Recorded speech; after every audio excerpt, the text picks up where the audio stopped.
Let's leave behind all these doubting voices. Let's go somewhere we can make loud animal noise. Let's go make animal noises. I picked you over all of the choices. Let's leave all these doubting voices.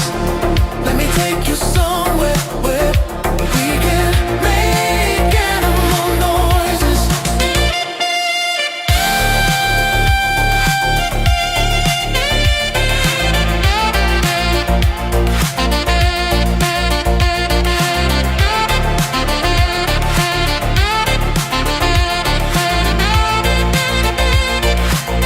Let's go make animal noises. I picked you over all of the choices. Let's leave all these doubting voices. Let me take you somewhere where we can make animal noises. Let's go make animal noises. I picked you over all of the choices. Let's leave all these doubting voices. Take you somewhere where we can make animal noises. Ladies and gentlemen, boys and girls, I want you to join us in welcoming the world's greatest DJ. His name is Till Max. Ooh yeah, we partying with ghosts, ghosts, ghosts, ghosts. They're the sexiest. Ooh yeah, partying with ghosts, ghosts, ghosts, ghosts. Till Max. Ooh yeah, we partying with ghosts, ghosts, ghosts, ghosts. They're the sexiest. Ooh yeah, we partying with ghosts, ghosts, ghosts, ghosts. Till Max.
They're the sexiest.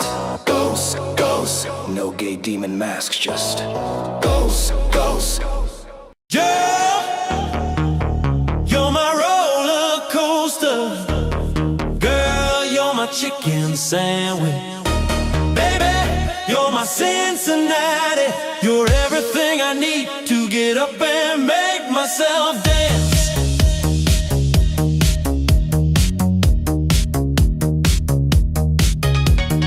You're my morning glory. I love you every morning. You're my leather jacket. You always got my back. Yeah.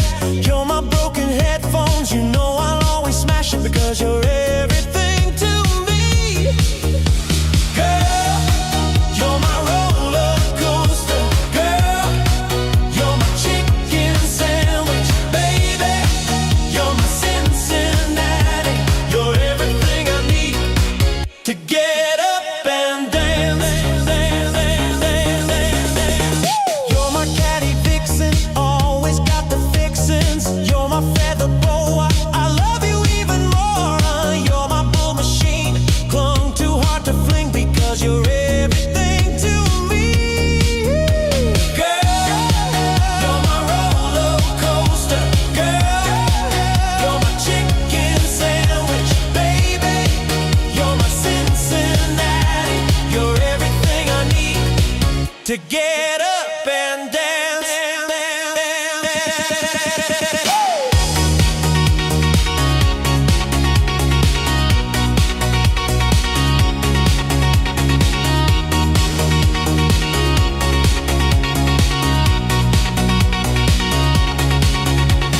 You're my roller coaster, girl.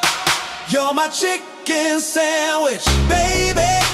You're my Cincinnati. You're everything I need to get up and down.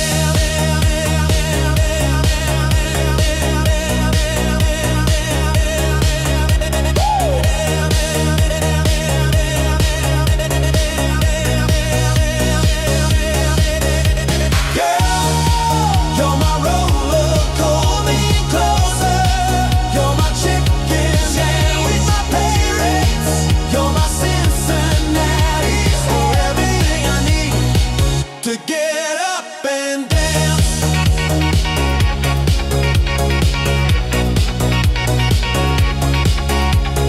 Dance.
All right, everybody. What's everybody doing today? How's everybody doing on this fabulous Saturday morning? Maybe it's a Saturday afternoon. Maybe it's Saturday night where you are. James, I know it's Saturday night over there all the way in the UK. How you doing today, bro? What's new? What's going on with you, man? What's going on? People are trying to steal my aura, bask in the aura. Inside, shades. Shades.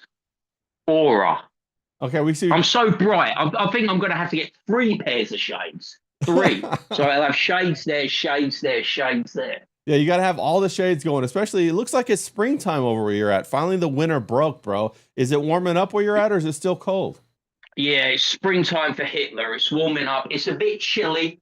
It's a bit chilly on the manor, but it's getting there. You know what I mean? We're defrosting slowly but surely, which is a relief because I feel like this has been the worst autumn and winter I can possibly make. I feel like I've aged 10 years. And D-Wag was going, I love your new phone because it shows how old and broken you are. And I'm like, mate, just settle down. Stop trying to steal my aura. I know you cannot bask in the grab and glory. You won't allow yourself to. So you're hating on me all the time. Yeah, bro, he's coming after you a little bit. He's getting his kit set up right now like we talked about. Let me just jump in the chat real quick and give a shout out to Rick Harris Flair. Or Ric Flair's hair, that is. I said that backwards. Big woo for Ric Flair. Cut the Grass, shout out to you, bro. Elysium, good to see you. Seashell Showcal, Pat, always fantastic to see you. We got Mr. Jeeky out there. We got Forest Mommy, shout out to you, FOMO. I hope you're having a good day in Colorado. I'm sure the spring has sprung where you're at. No snow this year. Pretty crazy, pretty wild about that. Let me go up, keep going up the chat and see if we got any. We got DJ John out there kicking ass. Hope you're having a good time, DJ John. We're going to talk a little bit about the politics of war. So stay tuned. We got Monk Fruit out there. Shout out to you, Monk Fruit. Good to see you as always. Who else we got out there? I think we got everybody. Everybody in the chat, thanks for coming by. Oh, we got D-Wag. He's just popped in there. He said this is absolute mutton head. Shake my head. I don't know what mutton head means, but that's what D-Wag's shouting out. But what you got there, James? If you want aura, mate, if you want to be like me and get aura, get yourself some Haribo, mate. Kids and grown-ups love them so, the happy world of Haribo. And don't do, right? I hear people keep going on about I do lollipops, right? Well, I'm not doing 1 lollipop today. I'm doing 2 lollipops at the same time. That is fucking aura, right? And I'll tell you, if you want to send me, right, if you got like out there that your favourite sweet or your favourite biscuit, pop it to me or Ray and I'll repost it. You know what I mean? Because I'm all about the sweets and I will repost. But I'm double popping, mate. That's all right. And later I'm gonna get a third pair of sunglasses. All right. Well, you That's mean all right, you gotta make the women happy. That's what you got to do, James. If you're gonna sugar match, if sugar I match. tell you, if ladies, if I could bottle it up and sell it to you, I would. But there's only one of me.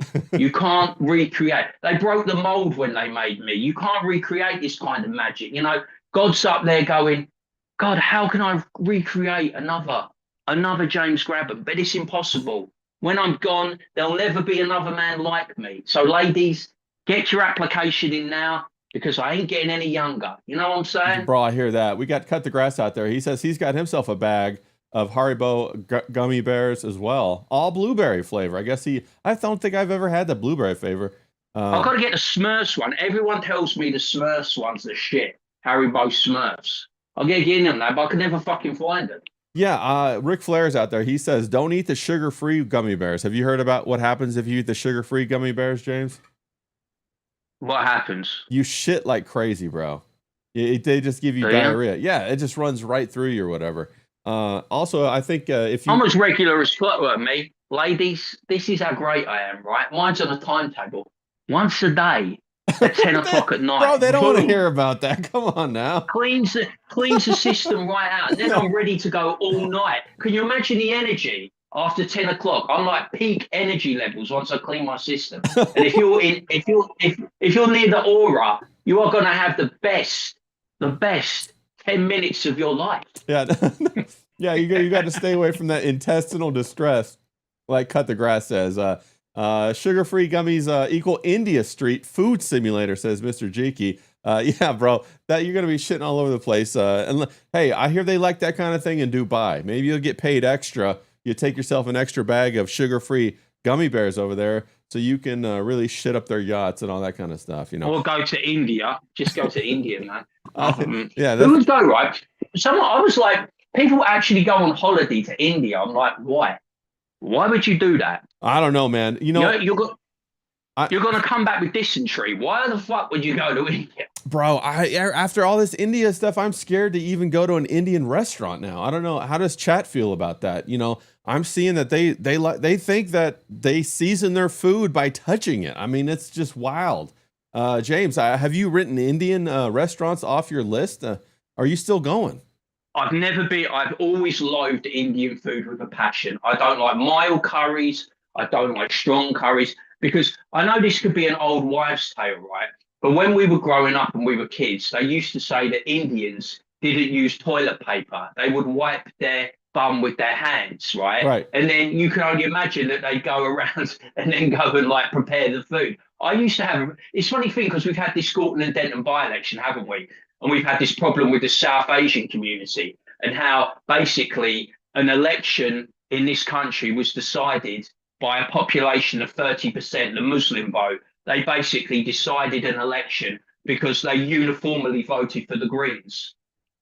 They left Labour because they thought Labour was soft on Gaza and Palestine. So we've got sectarian voting in our country now. And it's basically if you lived in one area, it's all white, and if you live in the other area, it's all like South Asians and Muslims. And I'm like, that could never be me, mate. I could never be around these people. I don't really like their culture. I don't really like their food prep. Yeah, so bro, drop me out. Their food prep leaves a lot to be desired, man. I mean, you could go.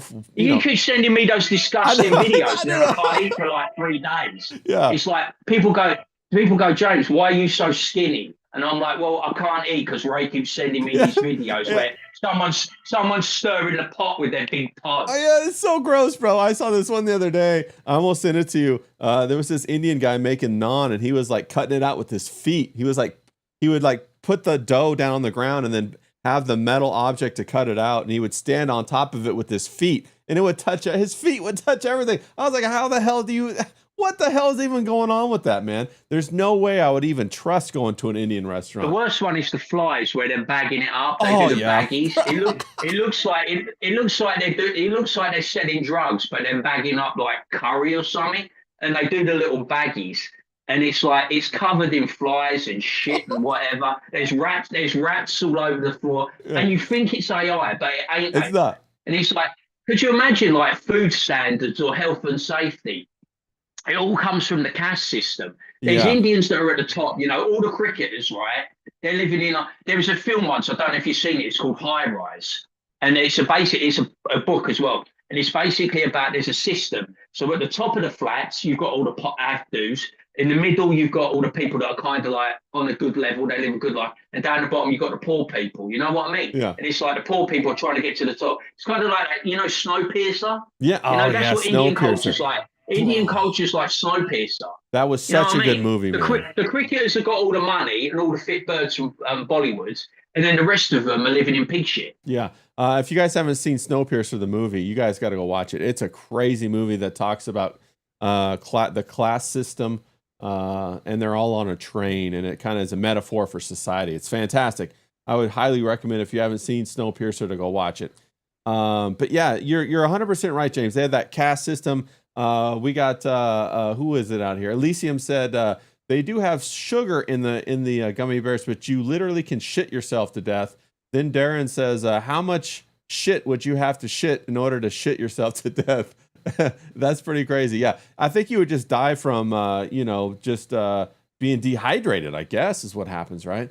But they really do. They have the water, like you can't do anything. Imagine the water, you just can't trust it. You know what I mean? No. It's like I wouldn't even trust the bottled water. I reckon I just like using tap Oh water, my sitting God, there, bro. bottled water, The bottled water, I have watched the videos. They literally get the recycled bottles that people throw away, and they just refill them up and put a new new lid on it. It's true. And they also do the same. They do the same thing They for just the put the drinks. Evian label on there, don't they? Get an Evian label on there and say it's Evian. No, yeah, they leave the label on there. And then what they do, I've seen this. I've seen videos when you go to like a cricket match or something like that. The vendors pour the used, like they'll pick up like boxes that have like used beverages, used drinks, halfway filled drinks or whatever.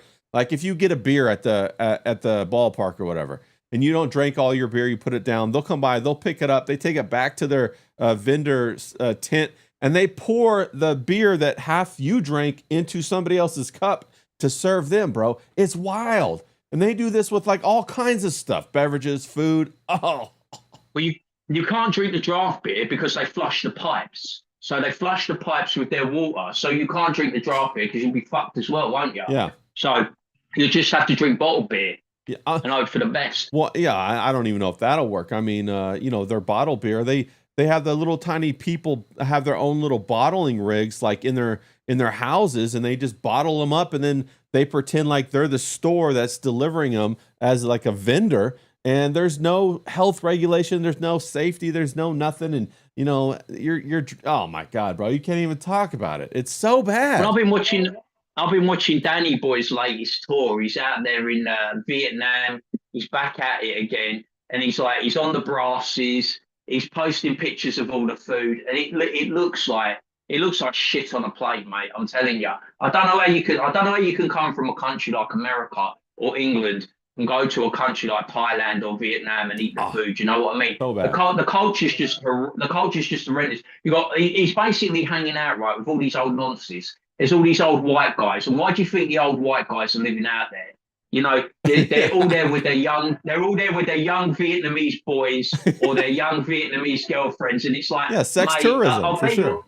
Yeah, sex tourism. I bet you're like ex-clergy or something. You know what I mean? It's horrific. And you watch these videos, and it's like one of them, right? This was the worst one, right? He went to a brass house, right? And he picked a brass, and he took her upstairs, right?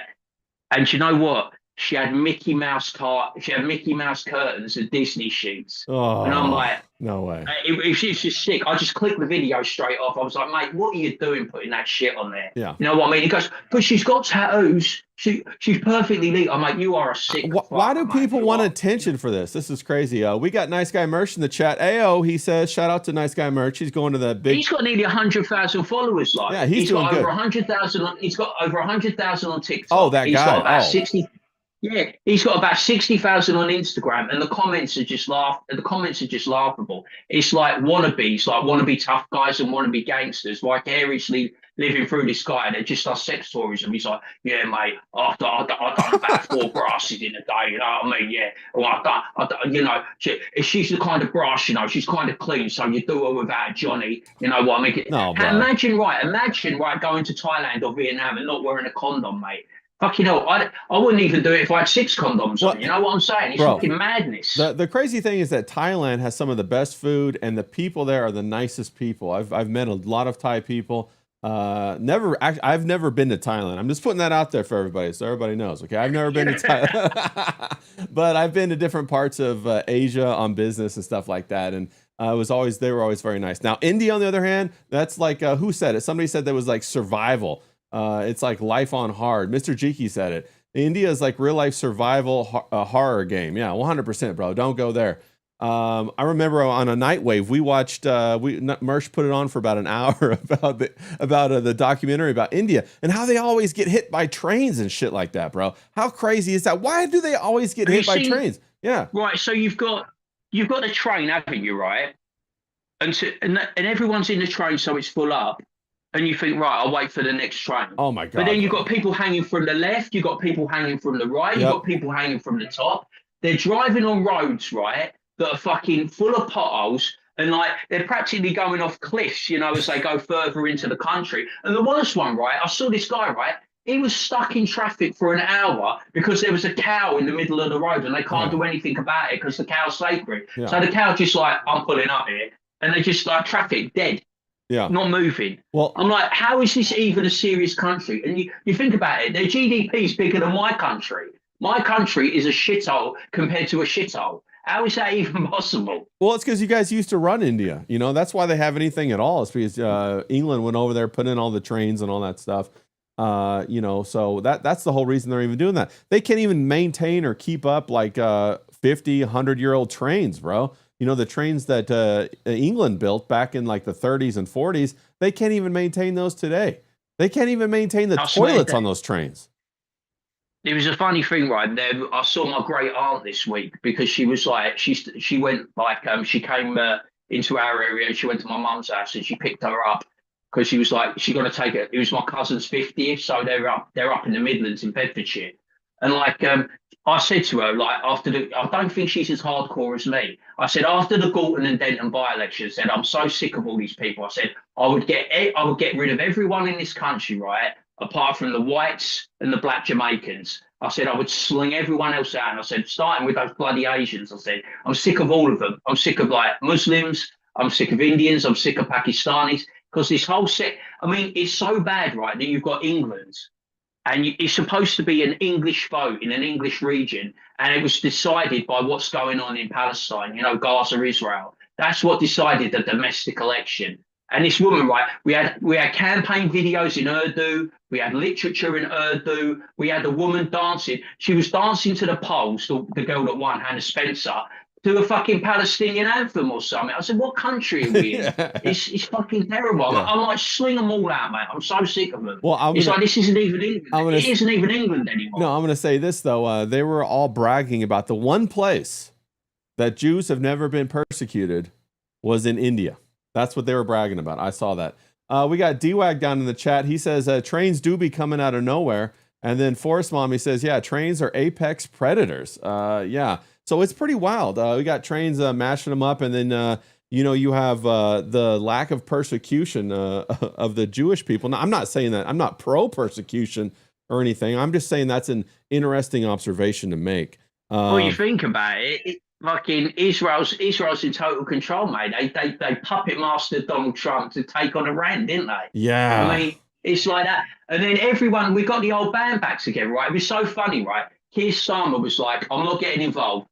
We're staying out of it. We're not getting involved. And then he saw the way the wind was blowing. Australia have jumped in. Canada have jumped in. Europe have jumped in. And then he suddenly goes, oh, yeah, our planes are patrolling the skies. We're protecting people. And it was like, it took like one domino to fall. Like Israel got a beef with Iran. And it's like, we all fall into line, don't we? We all get by our masters, don't we? You know what I'm saying? Yeah, it's crazy. You know, moving on to the American Israel thing. So I'm last night, I'm like drawn. I'm getting my work done late at night. It's like 12:30 or whatever, and all of a sudden I hear, I was in bed, wasn't I? I didn't even know yeah, what was going on. I was yeah, fucking out, mate. yeah, it's 12:30 Pacific time, so that's like about 3:30 Eastern time, and then I don't know what it is UK, but all of a sudden, like, you know, okay, up comes on, you know, Israel bombs Iran preemptively because Iran was going to attack them, and then all of a sudden you have Trump come on, he gives an 8-minute speech talking about how it's time,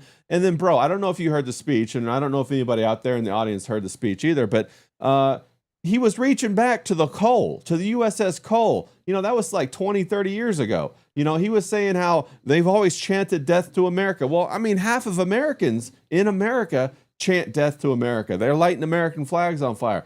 So this whole thing seems manufactured. Then when you look at the fact that they did preemptively, you know, went into Venezuela a month ago to try to secure that oil because they knew if they went to war against Iran, that Iran would probably close the Strait of Hormuz, which is where all of the oil tankers come out of the Middle East. So all the oil production will be shut down. What do you think about that, James? How long have they been gearing up for this? How long have they been thinking about this? They've been planning it a while. I mean, look, Donald Trump's finished, isn't he? Right? He was finished on day dot from day one. He's completely tanked his second term. He hasn't lived up to expectations. And, you know, you get these people saying they love a good war, don't they? All the old people that I know, you know, even my dad, he's like, my dad's getting real G'd up about it because he's old school. He was real narked, right? You know, they defaced Winston Churchill's statue, didn't they? And do not ever, ever get into a conversation with my old man about Winston Churchill because he is God. Winston Churchill is God, right? And how dare you deface his statue? And that's what it's like. We've had a good old war. Trump's, you know, he secured the oil with Venezuela, didn't he? And now we've got this thing with Iran.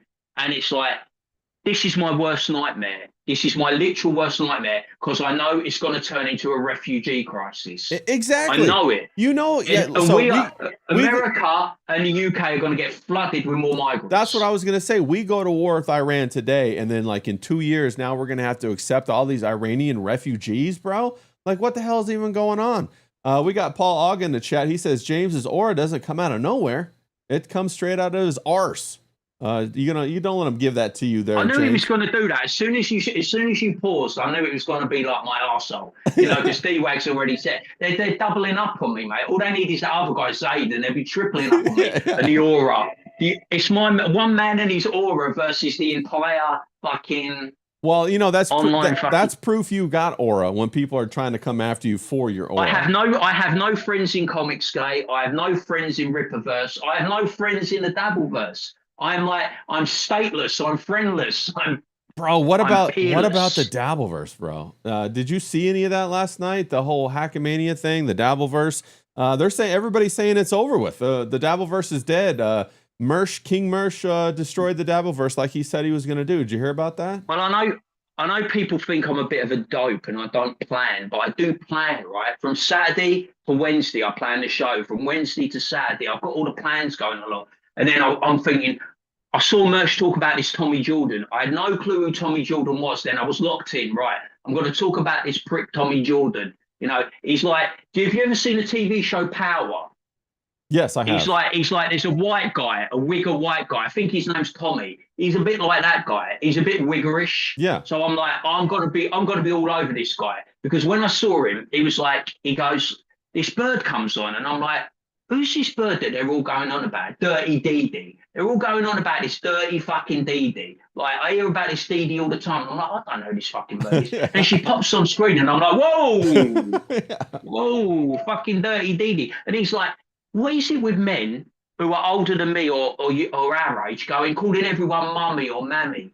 So he's going, mammy. She's an old bird with big tits, right? I don't mean to be rude or nothing, but you can she leave does your have big house. tits. She does have big tits. Yeah, you can see plenty of old birds. Yeah, Scarlett's a young bird with nice tits. What are we doing here? It's like, you know, women have tits, you know, they've got 2 arms, they've got 2 legs. Well, Some did you are see, pretty, I some think are Tommy ugly, Jordan posted a picture of Scarlett's tits. Did you see that? I was umming and ahhing, right? Because I said, those are some nice tits. I've always said this about Scarlett. The face is a horror show, right? Yeah. I saw a picture with her on merch where it's all bloated and she had red lipstick on, you know? And like, but the tits are fantastic, right? So I was like, yeah, that's Scarlett. But then I saw her hands and I'm like, Those are some old hands for a 26-year-old. Yeah. I'm saying. So Yeah. I was like, I'm in an ahhing whether it was Scarlett or not. Yeah. I had to have a closer inspection. I was like, tits, hands, tits, hands. I was debating. Hard to It was a tell. toss-up. Yeah, it was hard to And I tell. was like, I came down on like, it was probably Scarlett. But like, what's she doing? Is she stepping out on Ralph already? I mean, what's going on here? Well, they have But gone silent. I haven't heard from Ralph or I haven't Scarlett. had my Ralph and Scarlett. Yeah, I haven't had my Ralph and Scarlett content. I had everything planned. I was going to piggyback off Mersh. I was going to like do all this content. I was going to grow and soar to new heights. And then Ralph fucked off, and we haven't heard a thing. Mersh is saying it wasn't Scarlett, it was a different girl. Okay, so it was a different girl, but that different girl did have nice tits. It was the hands, wasn't it? It was the fucking hands. How can a 26-year? It looked like I thought like they're either like an older woman's hands or she's fucking doing the drugs intravenously or something. You know what I'm saying? It's like I know she aged, but you know when they start going cuckoo like that, you can't tell. I mean, like I've seen women like that are pretty, that are attractive, and then they like if you ever ride in their car, it looks like they were hoarding in their car. Like they open the car door and like trash just falls out, and they have like a rat somewhere in their car, and you're just like, what the hell? And then they eat junk food all the time, and then before you know it, they age like pretty quick, and they look their beauty starts to wear off. I do not like the way that online people act around women. It just drives me nuts because it's like you're going to lose all your cachet, right?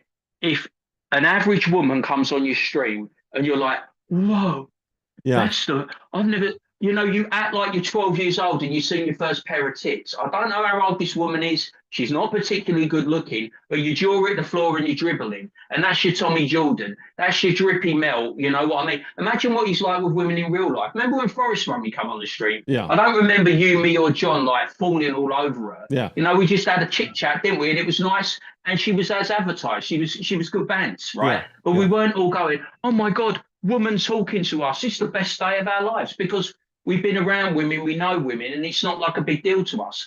But like these old sods, right? They all got together, didn't they? That little meet up of theirs. And then that mammy came along, right? And Kevin Brennan was on his fucking bike, mate. He literally done a runner in the other direction.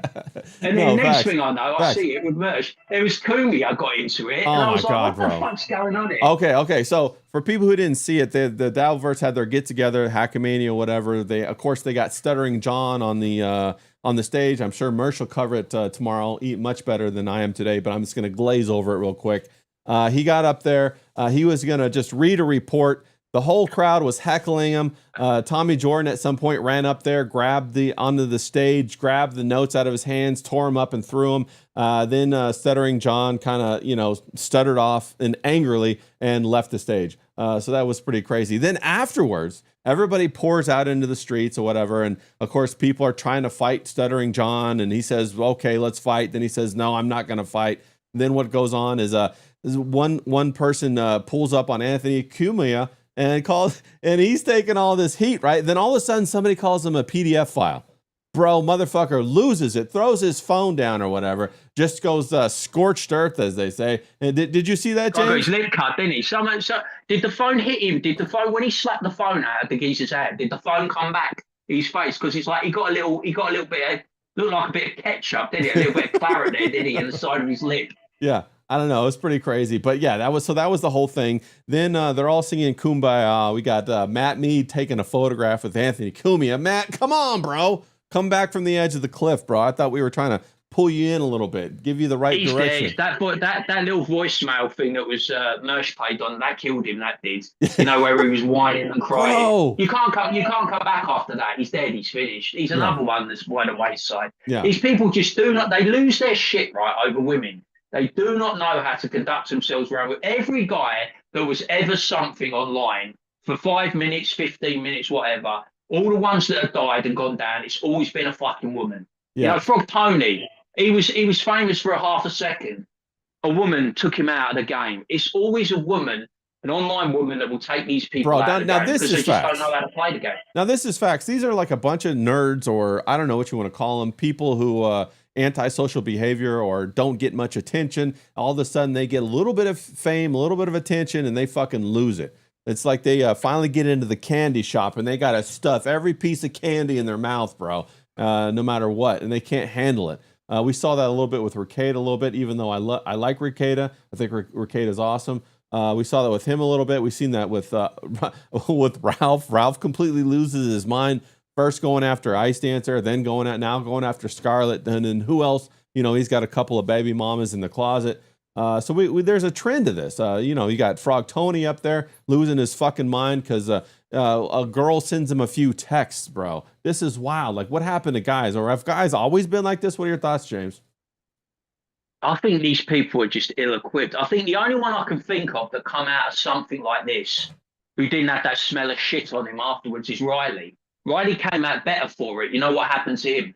Less a person, right, after what happened, and it is kind of like a cucking. Less a person, but Riley's got balls, he's got front, he's got swag, he's got aura. You know what I mean? He fronts it out. He's the one who survived, but these other people had none of that. Yeah. I saw that. It was like that Italian geezer. Did you see that Italian geezer? It was up Kumi's arsehole. He's like, it was like Rent a Guido. You know what I mean? And I can say this because I'm Italian. I don't give a flying fuck. But he's like Rent a Guido. He's like, he's like, he does the whole thing. I'm fucking Italian. I'm fucking tough. You know, if it was anywhere else other than the street, I'd beat the shit out of him. No, a tough guy, right, would have just slapped him and wouldn't have given a fuck about the consequences. You're using it as an excuse not to do anything because you want to look hard in front of the camera. Yeah, you're big, fat and bald or whatever, and you probably could whack someone, but you're still a ponce for saying something like that. You know, I'm fucking Italian. It's always. Have you ever seen these New Yorkers?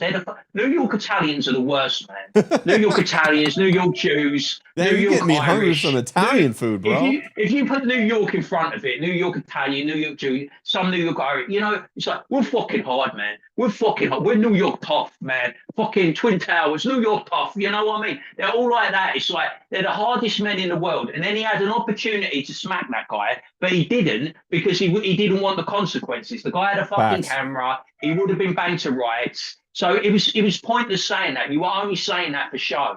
You know, get a bit of clout. You know, like you're a hard man, tough guy, sticking up for your pal. And then there was Gino Biscuit behind, wasn't he? Yeah. I think Gino was Gino. Oh my god, yeah, Gino, Gino's like the biggest drip, isn't he? Yeah. He's just there like that. He always looks like he's away with the fairies. I think he's a junkie or something. He's like, he always looks like he's fucking.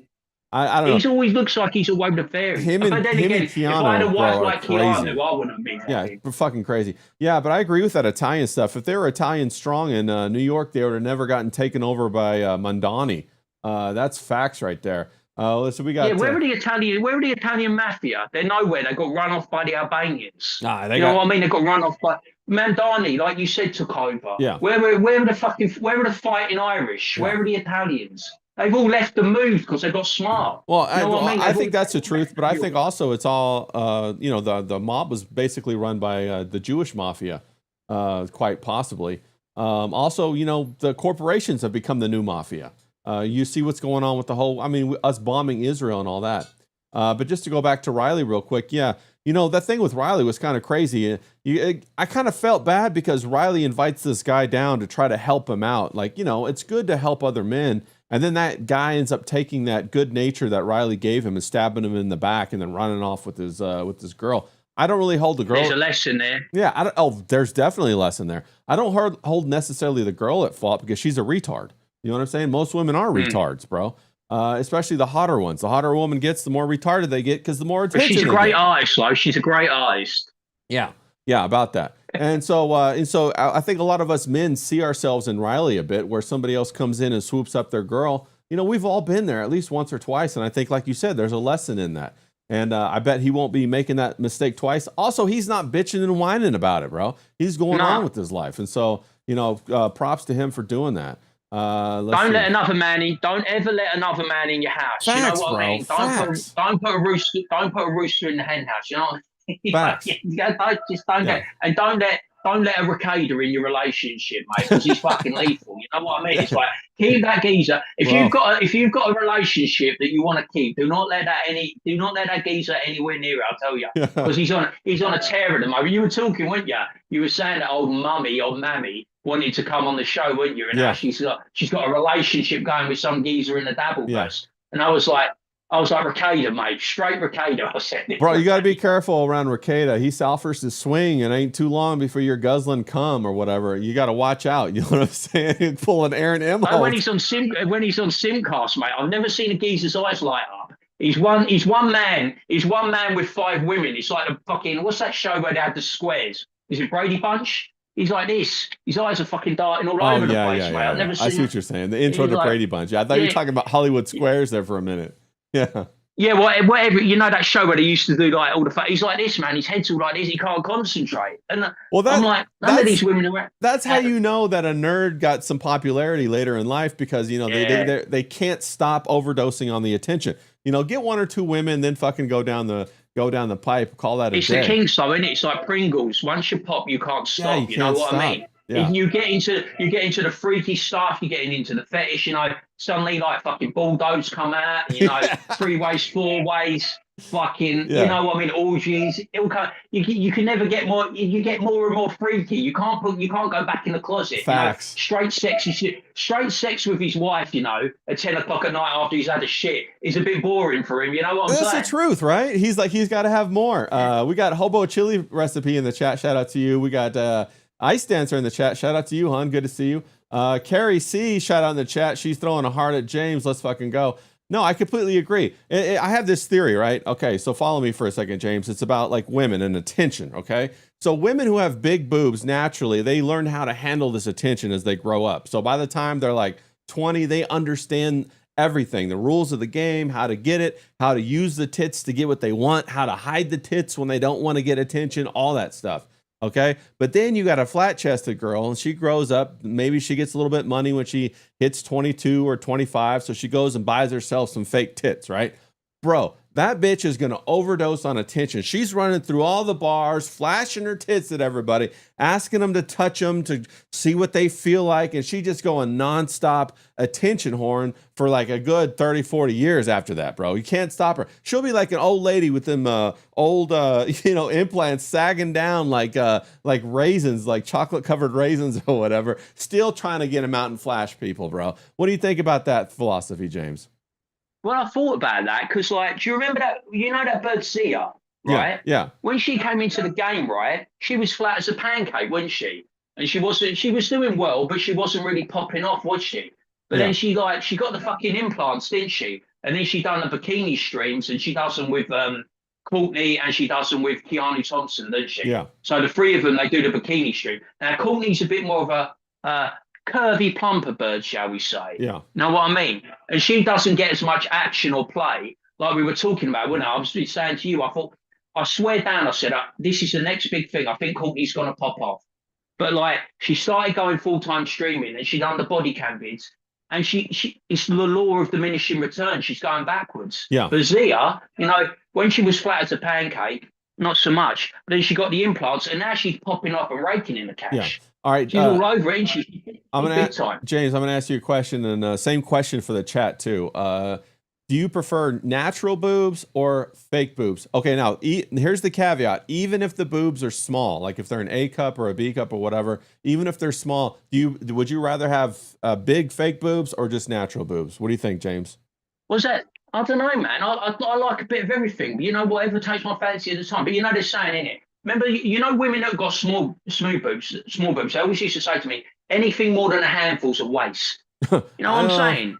So they would go like that. But then sometimes, right, you want to overdose a bit, don't you? You want to overload. You want to be. I am like I told you, I like a bit of everything. I open those Haribo, mate, and I don't have a favourite. I want all of them. And it's like with the women. I'll eat them all. But with me, women, it's more. It's not the aesthetic necessarily. It's more the ethnicity. You know what I mean? Yeah. I could stand on me. I've never been with a black woman. You know what I mean? I've never been with an Asian woman. I've always been. I am strictly like usually white. You know what I mean? White women, like white European. I do like the Latin women. The Venezuelans, the Cubans, of course the Brazilians. You do. Yeah, of course the South American women I like, but I'm strictly a white meat guy. Usually, so you don't really have a preference then? Big boobs, small boobs, whatever. It doesn't really matter. No, because sometimes curvy's nice. Yeah. Sometimes I can see them. When you look at a supermodel, right, and you think she's a bit too skinny. But sometimes they're kind of nice. I like them. Yeah. And then sometimes you look at like a bird who's a bit more voluptuous and curvy. I ain't got a fucking issue with that, you know. You know, some chubby, curvy girls have got to get some love. I told you, didn't I? That bird I had with the meat sweats, remember? Holy shit. Hold on, James. We just got a Ko-Fi right here. We got a cool Ko-Fi from Pimp My Tool Shed. Didn't say anything, but he threw down $100 right there. Let's fucking go. Shout out to you, Pimp My Tool Shed. Let's fucking go. That's a bruv right there. Bruv. We're going to do a bruv knuckles right there for Pimp My Tool Shed. Thank you so much, good man. I will be pimping the tool shed. Let's fucking go. All right, hell yeah. Design. Now, the reason why I was asking about the tits, James, okay, here's the reason I'm asking about the tits. It goes back to what you were saying about Zia and how when she was flat as a pancake, she didn't really get much play online. But then when she did get, you know, a little bit of fake boob action, she's getting more and more play. I myself prefer natural boobs no matter what the size. Okay, I think when, you know, I've seen a lot of bad boob jobs. Let's just put it that way. And I'm like, hell no, bad boob jobs. Ugh. So is it the possibility or the potential that when you see a fake tits, because they always look great in a bikini or a bra, but as soon as they take the bra off, it could go south quick. Is it the potential that all the men are drawn to, not actually the big boobs? What are your thoughts on that, James?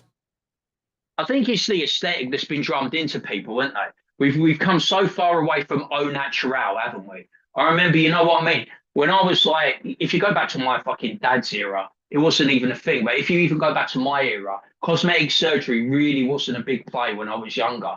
I remember when I was like in my pomps, so say from the age of 16 to 30, when I was every night virtually, I was doing clubs, bars, you know, all that stuff, pubs. Everyone was pretty, in England, everyone was pretty normal. Everyone, you know, they had a different look, they had a different flavor. What we've got now is uniformity. You know, when like Kim Kardashian popped off. Oh, that's you know true. what I mean? And that's true. and when reality TV popped off, right? You've now got an aesthetic in this country where everyone looks the same. They've got fake hair, they're over tanned, they've got some kind of Brazilian butt lift, or they're doing squats, so their arse is like super big and super. Do you know the juicy pants? It's all the juicy pants look. You know what I mean? Yeah. And they've all got implants, they've all got fake tits, they've got like their teeth are done, you know, caps and whitens. You know, they've got they shave their eyebrows off and they've got tattooed eyebrows on. They do that bucolic thing, you know, where it's all something like this. Yeah, bro. So they look like that. So because all the people that they follow on social media, on TikTok, on Instagram, on the reality TV shows, they're all copying the same aesthetic. So all the women generally in life today, they all look the same anyway. You know what I mean? You can't tell the difference. So I am kind of drawn to a woman that stays au natural because that is kind of unique now. That is what's become unique because most of the women are some form of plastic fantastic. Well, that's the truth. And then, you know, the other thing too is when they get the lip injections, they get the Botox, they get the bucolic thing like you're talking about. Don't they start to look like trannies a little bit? I mean, you got the trannies that are doing the same thing. So they're kind of merging right there in the middle. And that kind of it's androgynous. It's the women. I blame the women. There's a lot of women in this country. I don't know how it is in America, but there's a lot of women on the left that are in mainstream media, the film stars, that are actors. They're basically throwing this down our throat and saying that we have to accept these men as women. Yeah. You know what I mean? Yeah. They're even harassing lesbians now, saying they got to date trannies. Yeah. You know what I mean? Yeah. They're harassing like lesbians now. And it's like, we have to accept them. They all got this androgynous David Bowie look, haven't they? Yeah. And they go, and they put the trannies up, right? They go, this is the most beautiful woman. This is the aesthetic of a woman. And that's other women lifting up fellas and saying that's what we should be all aspiring to and all should fancy. Well, I'm like, fuck off, mate. Not in this life. The crazy thing is they don't listen to what men say. I mean, men say all the time, we don't want those fake nails. We don't want the fake lashes. We don't want the big lips. We don't want none of that. All they do is they listen to other women or gay men who hate them. Like gay men hate women. Yeah. You know what I'm saying? It's funny because women think that gay men are their best friends, and really women are just trying to get the the masculine attention for free without the sex, and so they got a perfect little dynamic there. But really, the gay men hate the women. They're trying to take their position, and it's so weird to me that women listen to gay men instead of just fucking going out and listening to the customers, which are the straight men, us guys out there. So I think that's pretty crazy. That's pretty Well, wild. a lot of the attractive women that I've known in my life have always hung out with gay men because they feel safe and they don't get hit on. You know what I mean? That's the only male like counterpart they've had because they'll go to the bar, they go to the pub, they go to the pub, and they'll be like, this gay guy, he ain't gonna hit on me. You know what I mean? I can go out and I can have a good time with my girlfriends and relax. You know what I mean? But then he puts the poison into them about actual real men Right. that would be like a benefit to their life. And Yeah. he's basically controlling who they date. You know Yeah. what I mean? Yeah. He's like, he'll go, no, I don't like that guy. No, I don't like it. You know what I mean? He'll do it in a very effeminate voice. And he'll basically be a spoiler for them. There'll be a good geezer that will come along in the club, you know, not a guy. He probably got a normal job. He's probably like a plumber or a carpenter or something. He'll be like, oh, no, you don't want that guy. You want the... You know what I mean? He's like, he'll be really bitchy. You know what I mean? He'll be like, ew, he's a plumber. You know Yeah. what I mean? Stuff like that. And that's the way they fucking act. They're like a spoiler. Well- So you might feel safe, but in the long term, they're going to fuck you up. Well, it's because that the guys never have long-term relationships either. The gay men, you know, a family is a long-term committed relationship. You stay there together for the kids. It's been that way for the entirety of time.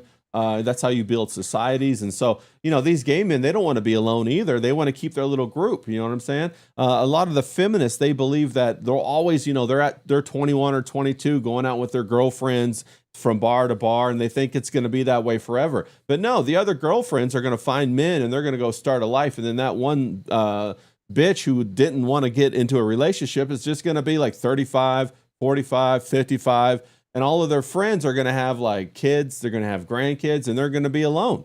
That's the way it works. That's not good. We got DJ John in the chat. He says they are poison, but their friends are more poison. Blame feminism. Yeah. So, okay, what are you going to say, James? That's why I laughed when they ratified gay marriage in this country because they thought it was going to be this utopia. They get this piece of paper and they got marriage equality, and I'm like, mate, have you seen the divorce rates for straight people? Yeah. Do you think you're immune because you're immune because you're a puff? Yeah. You're not immune, mate. No. You're going to have exactly the same divorce rates, if not bigger, because basically you've got two bitchy women married to each other, haven't you? You know, gay men are like that. You know, they're getting an argument over a spoon. You know what I mean? So it's like there's no way that they're going to be able to cohabit together. Can you imagine it? Over when which they try one's and do going the to spoon? decorating. Yeah. Yeah, can you imagine when they try and do the decorating? Or they tried it, they'd be like, oh no, that's not bad, oh no. You know what I mean? They'd be having a fucking row over Bro, it's so cutlery. true. They'd be It's having true. They'd be having a row over wallpaper, bed sheeting, everything. You know what I mean? Yeah, the new bartender didn't make my margarita right. I want to send it back, but I don't want him to hate me. You know, it's like, bitch, just send the fucking thing back, bro. Quit being a bitch. Yeah, so That's the worst thing. Go on. They're not going to survive it. That marriage will never survive it. It won't. No. Well, also, you know, I hear lesbians have like the highest domestic violence rate and also the lowest sex, whatever. They stop having sex like after 2 weeks or some shit like that. Do you still get that? Do you still get the really sexy lesbian and the butch lesbian, right? No, because right on the top of my road, yeah, we used to have two lesbians that lived there, right? Yeah. And you had one that looked like she lived out in the woods, you know, chopping wood, right? And the other one looked like she was a fucking supermodel. She was so fucking hot, right? Really? It was every day, right? I would walk past and go, God, I wish you were fucking straight. You know what I'm saying? Oh, God, I wish you were straight. And she was married to, you know, the short-haired, like, fucking butch lesbian type. It was like they had the opposite thing going on. You had the feminine one and the butch one. Yeah. No, it's facts. You know, and all they are is one good drink and one good dick away from being factory reset and being straight again. But, you know, no, out here we have a whole bunch of those walrus lesbians. Have you heard about the walrus lesbians, James? Yeah, they look like it's a new one on me. They look like two big fat walruses that just kind of bark and bounce off each other like this, and that's it.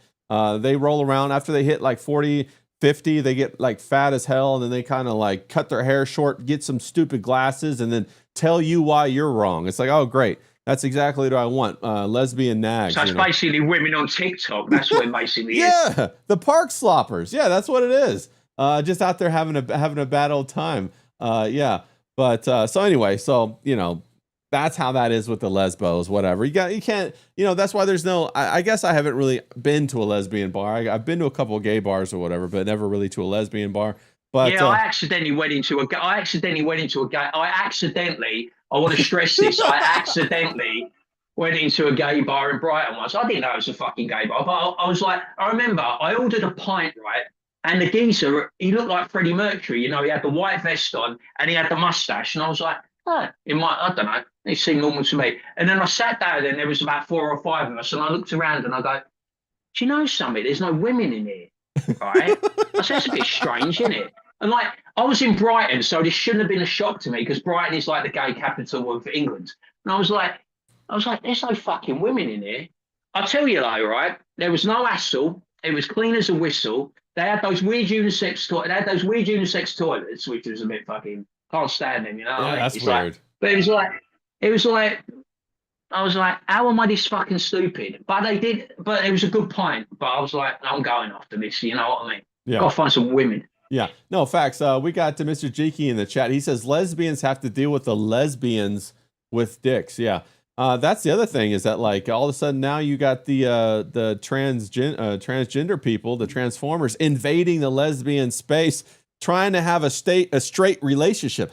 I mean, how horny of a man do you got to be to go and dress up as a woman, claiming to be a woman in order to go to a lesbian bar to try to get a woman so that you can have a straight relationship and then she can have a baby, bro. And then maybe that'll fix everything. I don't know.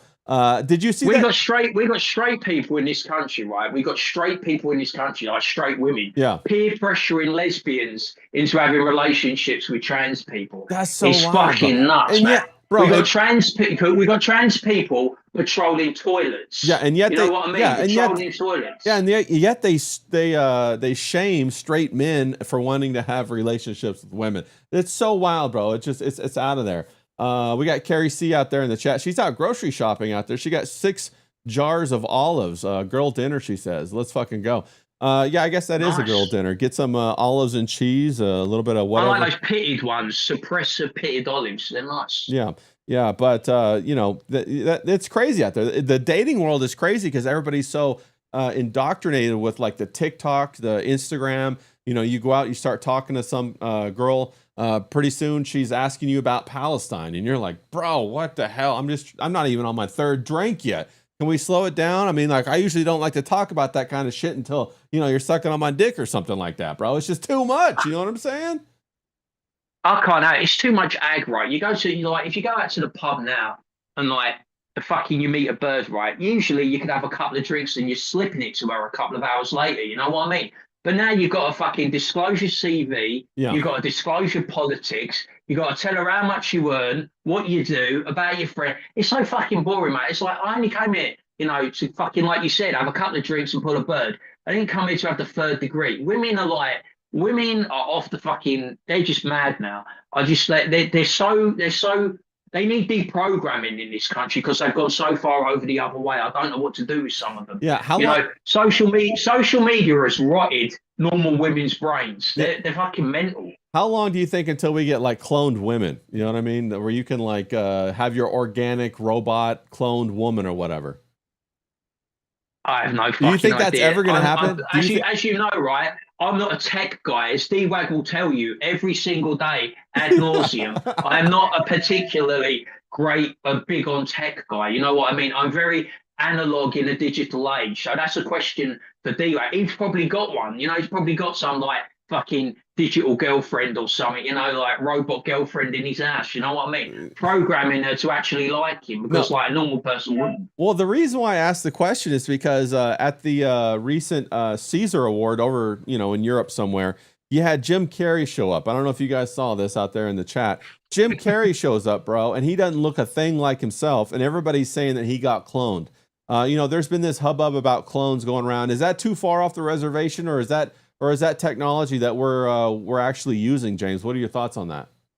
Who knows? I can't tell what's real or not real because of AI. You know what I mean? I saw that Milo posted that, and I was straight in there and said, he looks like Tom Brady in like 5 or 10 years. You know what I mean? Because he's like, he's got something weird going on here, and he's got something weird going on here. Yeah. And there's something wrong with his voice.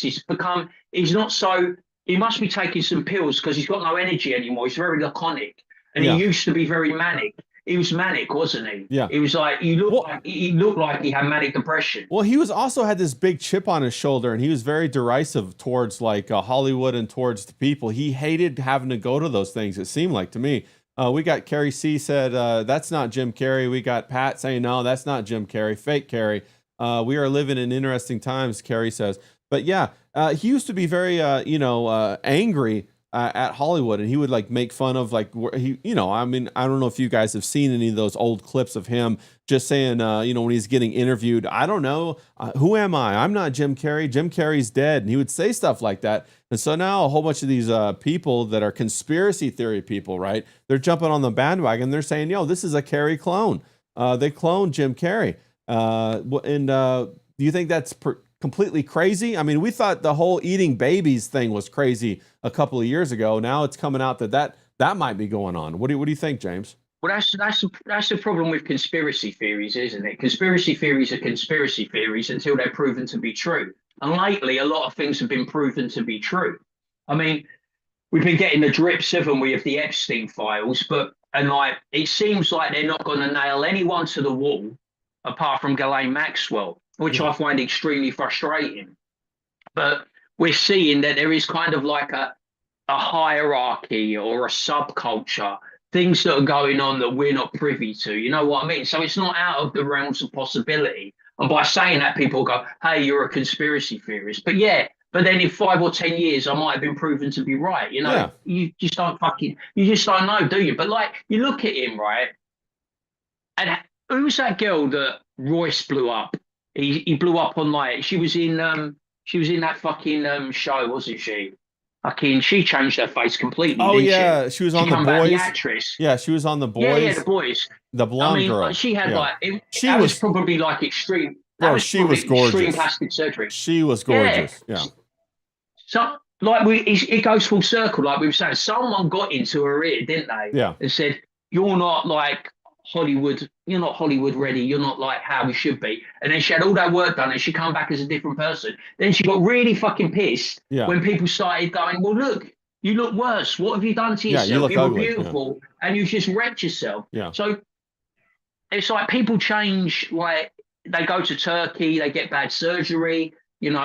Fucking cloning, AI. Everything's all up. Everything's so unpredictable and up in the air now. Yeah. I don't know what's right, what's wrong. It's all like that. Do you think this is a question? Do you think that perhaps people can get so famous that they can retire from their fame, fake their own death, and go like Mr. Jiki said, sipping on a Mai Tai with the real Ghislaine Maxwell, the real Kobe Bryant, all these people who they fake their crazy death are now off somewhere in a different part of the world? Do you think that happens? If you've got enough money and you've got the will and you've got the contacts and you've got the know-how, you can do anything you want. Yeah. Money allows you to do anything. Look at Ghislaine Maxwell's father, Robert Maxwell. Now, Robert Maxwell, if you don't know, was a newspaper magnate, a lot like Rupert Murdoch, but he committed extreme amount of fraud, right? And then one day he got into his boat and disappeared. Everyone said he killed himself. It was suicide. You know what I mean? No body was ever found. Yeah. You know what I mean? Just gone. Well, he was gone. And of course, now we would say that he killed himself and he's just washed out in the sea. That's it, gone. But there is another world, another reality where he knew that's what people would think.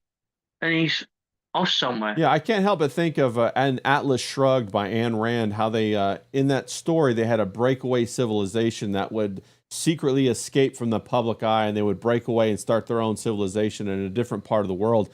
And that was written all the way back in like the 30s or the 40s, I think. So that pattern is out there.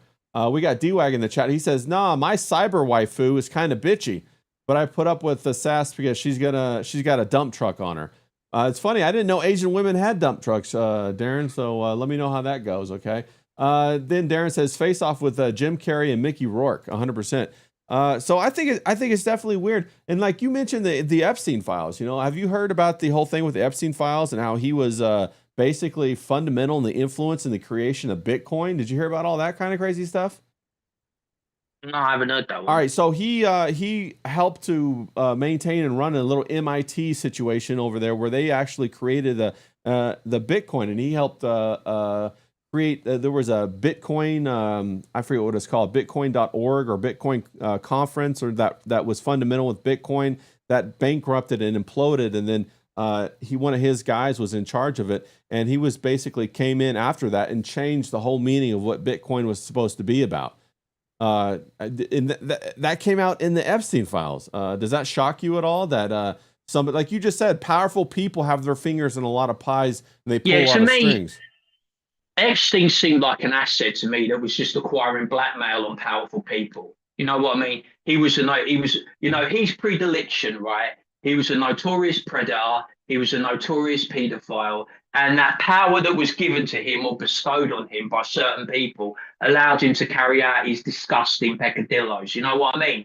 But to me, he was a guy that was going around and getting blackmail on influential people that would go on to be statesmen, prime ministers, presidents, people that were big in the banking world. So he could manipulate them to do his bidding and the people that were above him's bidding, because he had all this blackmail on them. You know what I mean? That's how I saw it. I saw him as a guy that was he was an asset who was getting blackmail on all the most powerful people around the world so that they could be manipulated to his and theirs ends. Yeah. That's what I think. Shout out to Riley in the chat. He just showed up. Says bruvs to you, Riley. Going back to that breakaway civilization mentioned in Atlas Shrugged, that's kind of how I see what's going on here today. You have Jeffrey Epstein. He's kind of the go-between between the two different civilizations. He said in the Epstein files that he represents the Rothschilds. Perhaps he was the go-between between the Rothschilds and everybody in the other civilization and our civilization. And he manipulated our civilization in order to siphon wealth into the other civilization. What are your thoughts about that? Is that too far afield? Is that too big of a conspiracy theory? No, well, look at all the powerful people when they become extremely powerful. What do? They buy islands. Yes. You had Epstein Island, didn't you? Richard Branson had, what was it, Necker? Yeah. He bought Necker Island. George Clooney bought an island in Italy, didn't he? Just off the coast of Italy. So you get all these people, right, that buy islands. They're extremely private. The only people that go there are the people that they want to go there.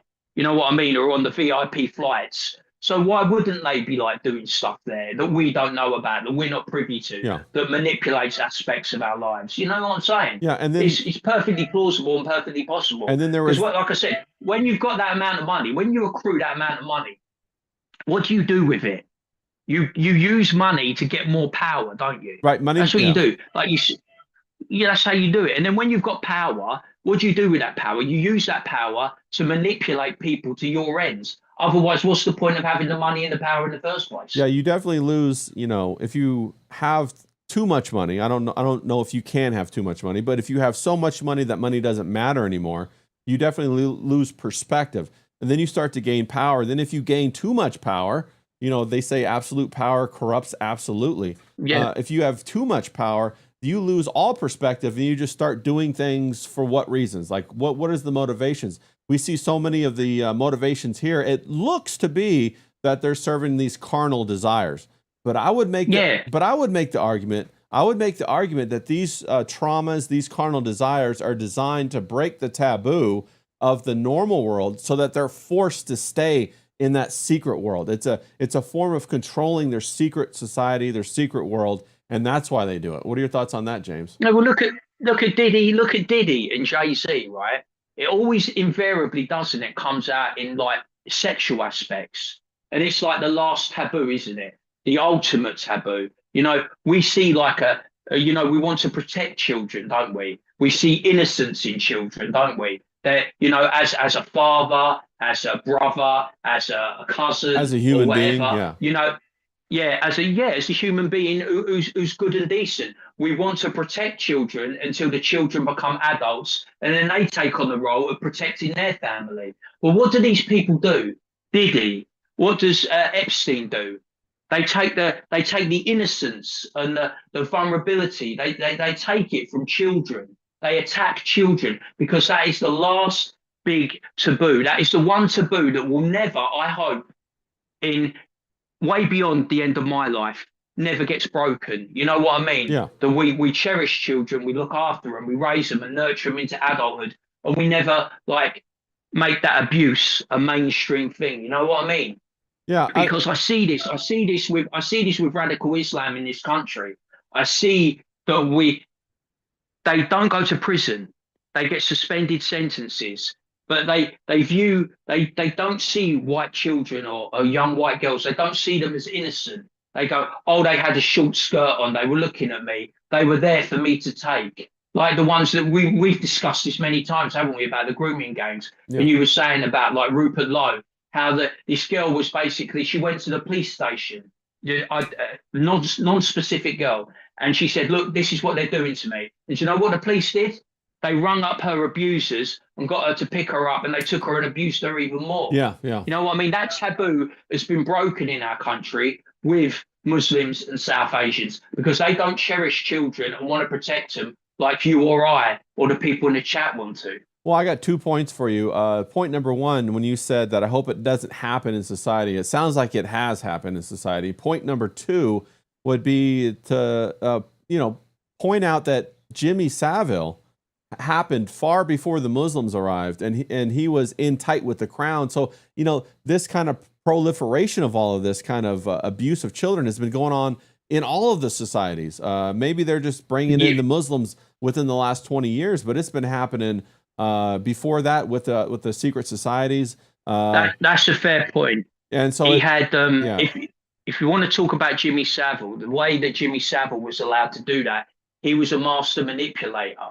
When you looked at him, right, he wore tracksuits, he had funny hair, he had all the gold jewelry and had the cigar. He had this TV show, Jim Will Fix It For You, where he had all the kids come on, right, and they'd sit on his knee and he'd say, aye, lad, what would you like? And he'd be like, oh, yeah, I want to go to a football match. Or, oh, could you get it so I can meet this cricketer or this tennis player, right? So he was hiding in plain sight. And like you said, he was friends with the royal family. He was protected by the government. And do you want to know the sickest thing? There was a government minister, because he raised all this money for charity. So he had this cover, this veneer around him. He got given a key, right, to Great Ormond Street Hospital, where he would go in the dead of night and he would abuse all the children. Yeah, that's crazy. And also, I heard he also did stuff with dead bodies too. So how about that? That's pretty fucking crazy, man. Don't like that at all. But and he died, and he never served it. He never was convicted. This was all post his death. He never done a day in jail. You know what I mean? He completely got away with his stuff. And then afterwards, they decided to bring it out. And so that's what I wanted to focus on, is I wanted to focus on like how they traumatize society in order to normalize this stuff. It's called the revelation of the method. If you guys have never heard about this, but that's one of the things that these groups have to do. They feel from a karmic point of view that they have to reveal the method. They have to externalize their hierarchy. They have to show us what they're doing so that they can manufacture consent, so that if we go along with it, then all of the bad things are going to be on us. All of the evil is going to be transferred from them to us. All of their sins is going to be transferred from them to us. Much like how when the Jewish people wave the chickens above their head, they transfer their sins onto the chicken or onto the scapegoat. We become this scapegoat, at least according to them in their theory, in their legalized or legalistic mentality, which is completely fucking crazy. It's terrible, but that's the way that they're running society. And so, it's very disconcerting to see these kind of aspects in society become more and more mainstream, James. It's kind of like what you were just saying. I hope they don't become mainstream, but we are seeing them become mainstream. Like, look what happened. We just have the Epstein files released. All of a sudden, America goes to war. Are we going to talk about the Epstein files anymore? Or are we going to be talking about war? It's a perfect timing for a perfect cover, isn't it? Because if you think about Donald Trump, right? Donald Trump has been seething. He is so angry that they compelled Bill Clinton to testify. He's gone on record as saying, I like Bill Clinton. Bill Clinton is my friend. As an ex-president, I don't think he should have to testify, because he knows sooner or later they're going to compel him to testify, because the norm's been broken now, isn't it? Bill Clinton's the first. He won't be the last. So Trump doesn't like that. So what do? Right? You need a distraction, don't you?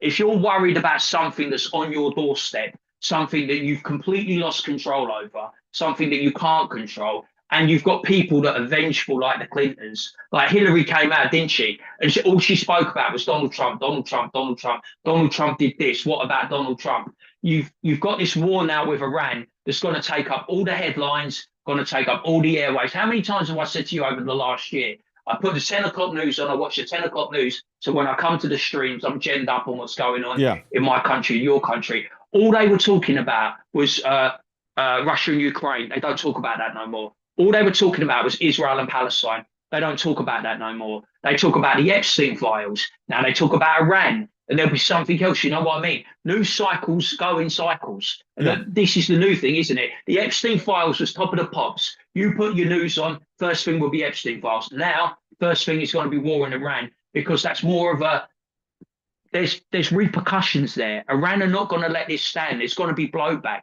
There will probably be domestic terror attacks. There'll be terror attacks in my country. There'll be terror attacks in your country. This isn't going to go unanswered.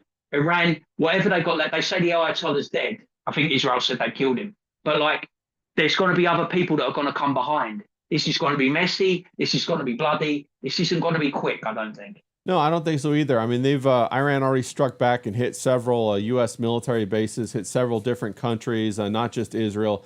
They hit all these people, and they did it like lightning quick. They did it within like a couple hours, whereas before it took them a couple of days to do this. Mr. Jiki from the chat says, Trump pulled out of the Clinton Kosovo playbook, 100%.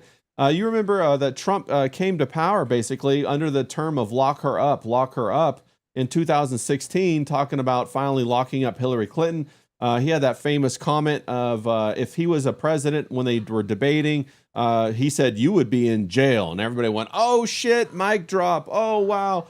And so then everybody voted for him. Then he never put her in jail. You know, fast forward to today. He doesn't even want to prosecute them for things that they've done. It's so wild to me that they would bring Bill Clinton in under oath, knowing that he already lied so many times to the American people in the past.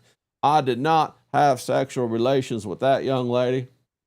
I did not have sexual relations. And that motherfucker had all kinds of sexual relations with Monica Lewinsky and whoever else, other people. They're also running all the drugs through Mena, Arkansas. The movie American Made is based upon that. If you guys haven't seen American Made out in the chat, go watch that. It has Tom Cruise in it, where he plays Barry Seal, who's a pilot who starts running drugs for the Clintons through Mena, Arkansas. It's crazy. Isn't there a movie where John Travolta played a Bill Clinton-esque character and they murdered someone, wasn't it? And they covered it up or something. I can't remember what that movie was. I think like he had the like short grey hair. I think John Travolta played the lead and he was like going to be the president or something. I think that was.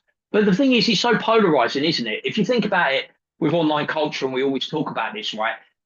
You cannot convince a leftist that Donald Trump isn't a paedophile. Like you can't convince someone on the right that Bill Clinton isn't a paedophile. You know what I mean? They will go to their graves, right? You know, either side saying he's the ultimate paedophile. No, he's the ultimate paedophile. You know what I mean? It was, remember with like, what was it with Hillary Clinton? It was like their hard drive, wasn't it? You'll never convince someone on the right that hard drive was kosher, and you'll never convince someone on the left that it wasn't. You know what I mean? Yeah. That's just where we are now. It's drawn that line. There's a line now in your country and my country where there's no nuance. I could say, right, I'm on the right. I'm about as far right as you can get, right? And I'll be like, I attack Donald Trump all the time. I'll say, look, every time, right, I've said this a million times with you on stream, he brings me to the point of orgasm, right? And then he fucking backs off, doesn't he? He's like, I'm going to get rid of it. I'm like, fucking ice, yeah. I'm going to get rid of all these fucking illegals.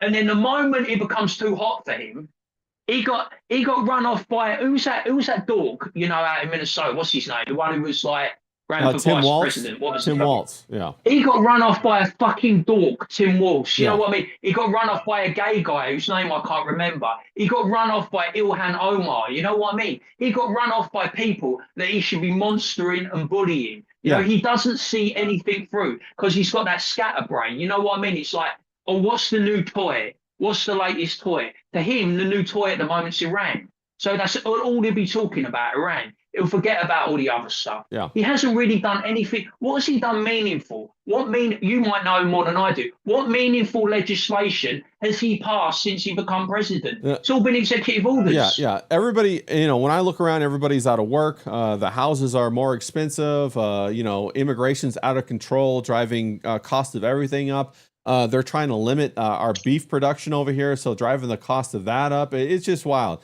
It really is kind of crazy. I had a question there And he for a tells you your second. life's better, didn't he, at the State of the Union? He's like, I know you don't think your life's better, but I'm telling you your life's better, so that's okay. You know, Yeah, what I mean? oh He yeah, gets up there, yeah. right? You know what he reminds me of?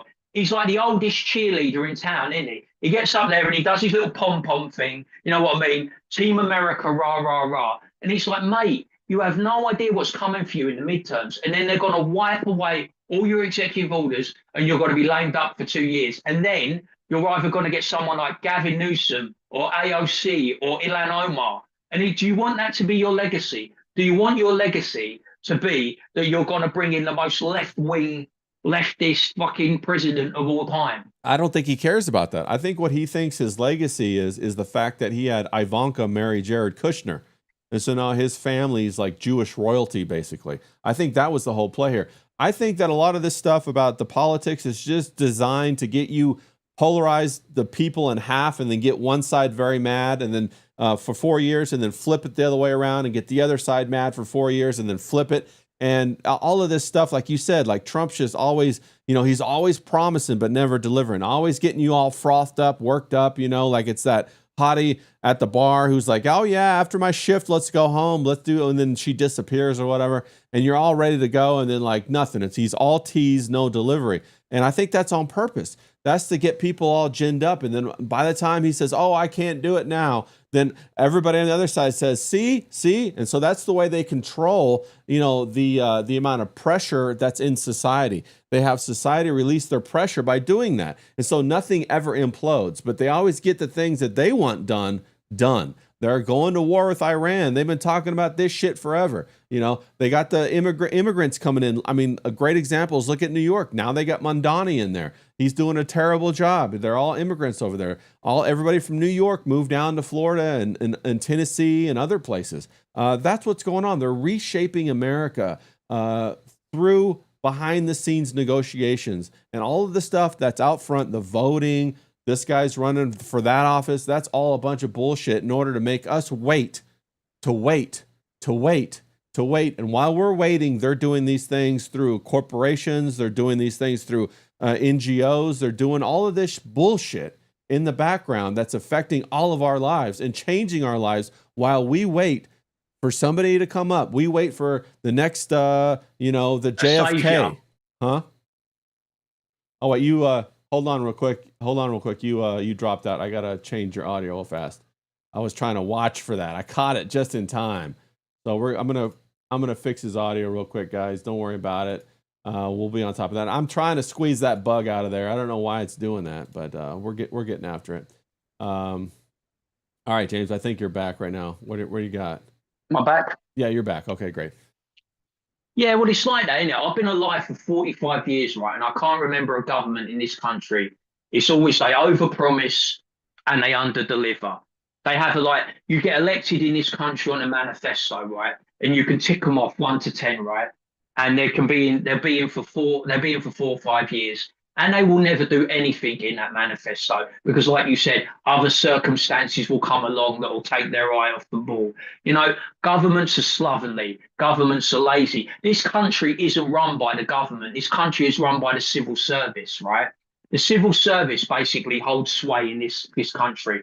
Governments just basically, they'll put legislation through, and if the civil service like it, they'll give it the okay. If they don't, they'll brief against it and they'll kill it. Yeah. It's the same thing. We've got an upper and lower chamber like you had. House of Commons, they'll put a bill through to the House of Lords. The House of Lords will pick it apart so the bill doesn't even look recognisable anymore. So by the time it comes back to the House of Commons, it won't get passed because it's been butchered. You know what I mean? So no real change, no real tangible laws happen. And every government that's ever come into existence has promised that my life will be exponentially better if I vote for them. Yeah. And I don't think my life is any better. I think my life was better when I was in my 20s than it is now I'm in my 40s. Yeah. We got Mr. Geeky out in the chat. He says, I wonder how many H-1Bs Raytheon, Northrop, and BlackRock are going to get approved in the next few weeks. I can say I worked for a defense contractor back in the 2000s or somewhere around there, a little later than that. It was on the level of a Raytheon and a Northrop. And at that time, we started porting a lot of our projects to engineers outside of the country. And I was pretty surprised by that because everybody had to have like a secret clearance or whatever. Secret clearance, for those who don't know, isn't that big of a deal. It just means that you're able to work on government contracted items and things like that. A lot of the secret stuff that I was privy to were just about like, a transistor design or something like that, FPGAs or programmable logic blocks, things like that, designs that they would use for telemetry and things of that nature. We also had a lot of surprising, clients. Like some of our clients would be North Korea. Remember we worked on a project for North Korea, and I thought that was crazy. But now I've come to kind of figure out that North Korea is ran by, the CIA or whomever. Maybe that's too big of a conspiracy theory. But, that was something that I learned. So pretty quickly, I knew that American engineers were going to be out on their asses because I was getting paid a pretty penny, and you could get like 10 or 11 engineers from other parts of the world working at the same time, probably working harder than me for the same price as I was. I'm around six figures. You could probably get 11 of, $10,000 or 11,000 each, get 10 or 11 of them over in the Philippines or in India or somewhere. And that's what we did. Yeah, I'm working for a few rupees. Yeah. And that's what we did. And so, and then I became pretty much a manager of those people. And so Mr. Cheeky brings up a great point that there's going to be a lot of H-1Bs coming in. And not only that, but we port a lot of our engineering work overseas, surprisingly. James, does that surprise you? Do you see that in England? Doesn't surprise me at all. And it doesn't. Remember when they were all becoming like long distance lorry drivers, weren't they? Yeah. And then you were getting all those crashes. Yep. I mean, there's something going on in both of our countries where we are importing cheap, foreign, shoddy labor, and we're getting we're getting people that are not qualified. They're cheating the tests, aren't they? Yeah. So they Oh do my the God, test, yeah. to become. You got people cheating the test for them, manipulating the system, pushing them to the top, pushing like indigenous white people down to the bottom. You know what I mean? Because we're getting foreign cheap labor, aren't we? We're addicted to it. Remember, like we're addicted to cheap Chinese goods. Everything you see on Amazon is cheap Chinese crap. You know what I mean? And we're addicted to it. We become like, we're a consumer. We don't really export much in our country anymore in England. Well, you know what I mean? We're just an importer. We consume everything. Yeah. All cheap Chinese crap. Everything I've got in my house is probably cheap Chinese crap. Yeah. Has the corporate greed fouled the markets? Is that what what do you think about that? Has because of course, as a consumer, we don't really have a choice. We're going to go out there, we're going to buy whatever we can afford, whatever we can do. Of course, if we can buy something nicer, we'll buy that. But if we can't, we're just going to buy like Walmart or whatever. When you go to Walmart, everything's from China, everything's from India. We don't have a choice on that. So would you say that the government didn't put any tariffs in back when they opened China up, when Nixon opened China up back in the late 70s, I think it was? And then they started moving all their factories over there to cut out the American labor. That's when they really betrayed the American people, the American workforce, is when they started taking the factories overseas. And then, like you said, now we have bullshit from China, Temu stuff. But what are we supposed to do about that? Would you say that? Have you heard about the Hegelian dialectic, James? Are you familiar with that philosophy? The problem. You always mention stuff solution? I have no fucking clue, and you have to clue me in. I'm like, what the fuck's all this shit? Well, I'm just a geezer that goes down a pub and chats up birds. Yeah. No, I mean, I'm bringing this in. You probably didn't hear about the actual term Hegelian dialectic, but you probably heard of this. Problem, reaction, solution. Okay. So what it means is they allow a problem to happen. They allow the people to react to it and they cry out for a solution. Then the government steps in and gives the solution they have always wanted to give. But before the problem, the public would have never accepted the solution.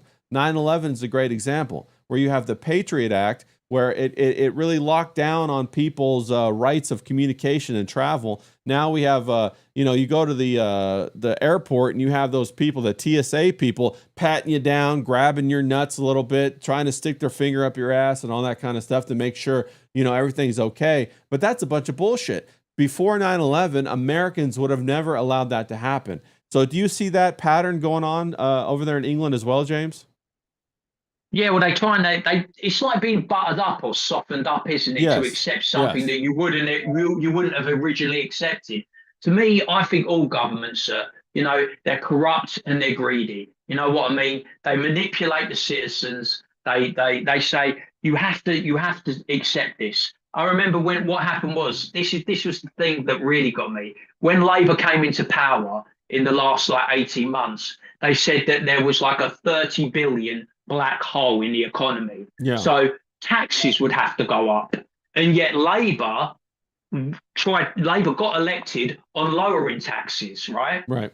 And they've been in government for over 18 months now, and the taxes are going up and going up and going up. So they softened the blow for us by saying that there was a 30 billion black hole. But what they weren't expecting was that there was going to be an efficiency test. So the efficiency test came in, and they looked through all the government thing, and there was a surplus. It turned out that there was like a 5 billion surplus. So that house of cards fell down, but still our taxes go up Yeah. and up and up and up. And this is the thing. Labour is supposed to be for the poor people. They're for social programs, they're for welfare, they're for lowering taxes. You know what I mean? They're supposed to be that type. They're supposed to be that type of person, making life easier for you. And they don't. Yeah, well, I was going to say, you know, they are for the poor person, James. It's just you have to understand the double speak. Okay, there's when liars lie, there's a big thing called double speak. When they use a word and it means one thing to you, but it means another thing to them, that's double speak. And so that's the way they can communicate on two frequencies without actually lying. And they are for the poor people. You just didn't realize the poor people are the immigrants that they're trying to bring in from Africa, from the Middle East. That's who they're for. They're not for, they would look at you like you're wealthy. You're upper middle class. You know, you have running water, you have electricity. You know, poor people don't even get that. You know, the people from Africa, they live on dirt floors. So they were telling you that we're for the poor people. And here you're thinking, okay, I'm relatively poor where I'm at, but in the course of the world, you're relatively wealthy. And so they're going to say, no, we're going to help the poor people in another country come to our country, and we're going to give them all your money. That's why we got to raise your taxes. Isn't that kind of what's going on? Well, in England, of course. I mean, white people are like a dying breed, isn't they? You know what I'm saying? It's like you go up north, and like I told you, an election was decided by 30% that was South Asian. They basically decided an entire election for another area that was like basically 100% white. Yeah. You know, they got, then that's what happens. You know what I mean? They go in groups, they go in clusters, they're getting all the benefits, they're getting all the housing. So yeah, well, sure. Check this out, bro. In Nigeria, okay, they got 300 million people in Nigeria or whatever. They just passed a law saying that only Nigerians can be in their advertising. They were starting to put white and black people and all that stuff in their advertising. They passed a law. None of that shit's going to happen here in Nigeria. So it's 100%, you know, or maybe 99.9% black people over. You know, shouldn't they have more minorities, more white people in their advertising? Shouldn't that be the way? If that's what we're doing over here by putting more, you know, more black people, more Asian people, more Indian people in our advertising. But no, the Nigerians said we're not going to have none of that shit. It's only going to be Nigerians in the advertising. And that's the way it should be. What are your thoughts on that? Well, our advertising is we can't have anything negative to ethnic minorities. So if you take London, most of the stabbings are done by black teenagers. And there was on the London Underground, they did a campaign where, you know, they were saying that these are the people that are stabbing. So they had like black teenagers who were like carrying knives and were stabbing people. And it had one complaint to Ofcom. And that whole campaign was torn down because they said it was racist, that you couldn't have like ethnic minorities being seen as the perpetrators of knife crime. Yeah, no, you're 100% right. And so I guess that's a little bit hypocritical on our part for not doing what the Nigerians did. We got Mr. Jiki. He says that's a very anti-Semitic law. Yeah, it is, but that's what they did. Can you believe that? No, how come we can't do it? It's a great question. DJ John out there says problem, reaction, solution brought to light by David Icke. King Yeti says David Icke wasn't the first person to expose the Hegelian dialectic. Yeah, I think it's a Greek philosophy. You know, it goes back to how he's seen as this is a funny thing about how David Icke is viewed outside of Great Britain, outside of UK, outside of England. In our country, that guy couldn't get any play. He's viewed as an absolute crank. Okay. You know what I mean? And it's funny how people outside of England, the UK, Britain view David Icke in a more favourable way. But in this country, they just view him as an absolute crank. Yeah, well, I didn't know that. Outside of you know, everybody in America that I've come in contact with, that are familiar with David Icke hold him in high esteem. Why do you think in England they all think he's a nutter? Because they made him that way, obviously. Oh, If yeah. we're saying that, look, he's saying all the things out loud that we don't want him to say. Remember, we used to talk about lizard people. Yeah. He used to talk about lizard people, didn't he? He's been saying that shit for years, right? And like he used to go on mainstream TV, but then they were like, "Oh, his theories are so out there." Listen to this guy. He's an idiot. What's he saying? No one should listen to him. Yeah. They basically made him. They ostracized him by like mocking him and ridiculing him, and basically like knocking him out of mainstream society. Now I have He's on in this country. He's on the fringes, the edges, the margins. I think he's got a YouTube channel, and he's got like I think he's got social media presence. Yeah, he's got a social media presence, iconic.com. Also, him and his son started a media company together. But have you ever seen Fear and Loathing in Las Vegas with Johnny Depp? It's based upon that prolific writer. What's his name? He had that big cigarette that came out. He wore the funny hats. I forget what his name was. The one Mersh was talking about the other day. I think it was one. Yeah, that's who Mersh was talking about. I'm sure somebody in the chat might remind me. But in Fear and Loathing in Las Vegas, I had this this theory. Okay, I don't know if you remember. Did you see that movie by any chance, James, sometime in your life? I think I have once or twice, but I don't remember much about it. Well, let me remind you, there's this one scene in particular where Johnny Depp's character goes in. Oh, yeah, Hunter S. Thompson. King Yeti got it. Shout out to King Yeti, Hunter S. Thompson. Yeah, because Ralph was going on about he was doing gonzo journalism, wasn't he? Gonzo journalism. Yeah, Pat had it too, Hunter as well. So there's that one scene where he goes in and he's in the Las Vegas hotel room and he gets that little vial of that drug. Of course, we all know that it's adrenochrome. But he gets that little vial of that drug and he puts it on his tongue, and then everybody else starts turning into lizards, big lizard people. So my theory is that, everybody thought that David Icke is this crazy ass guy. My theory is that like perhaps it's when these people take this drug, they start to hallucinate and they see people as lizard people. It's completely possible. What are your thoughts about that, James? That could explain. It's like, do you know the movie They Live with Roddy Piper? It's a bit like that, isn't it? Yeah. Where he puts the shades on, doesn't he? Yeah. And then he sees that they're all like fucking some kind of alien species or something. Yeah. Yeah, why not? David Icke got a rough deal. I mean, he was a celebrated footballer. You know what I mean? He was legit mainstream, good-looking guy, respected, and then he started entering into this conspiracy theory world where we kind of come to learn that 10, 15, 20 years down there, he wasn't that far off the mark, was he? No. His theories actually had some basis in merit. You know what I mean? He was just kind of ahead of his time. Yeah. And I think that's kind of like where we find ourselves. Yeah, sure. 100%. I've never was like that. I mean, since I started talking to you, I was always a straight up and down guy. Like when we talk, right, I'm not someone who talks in like a big expanse. You know what I mean? I've always said John's smarter than me. You're kind of more of a bigger, deeper thinker than me. I'm kind of like the guy down the pub that just goes, "That's a bit shit, isn't it? Hey, what do you think about that?" I'm kind of more like I'm kind of like more on a street pub level. Yeah. I talk to I appeal to the common man and I talk to the common man. So like you're exposing me to some stuff that I've never really like thought about in any great deal because my life is consumed around being cool, drinking and women. You know what I mean? So it's like it's never really been something that I've thought that deeply about. Yeah. Speaking of Miami John, we got him in the chat. He says Ike's issue is when he first started waking up, he went on a big BBC talk show and said he was God, and that's why the UK views him like a crazy person because he said he was God. I think that's like that. I say that every day. Am I crazy? Well, I don't know. I think that's why they have that Christ consciousness or whatever they call that. All of that. And he used to wear tracksuits all the time when he used to do the interview. So I'm big into a guy that wears like tracksuits. Well, he used to be a big football player, didn't he?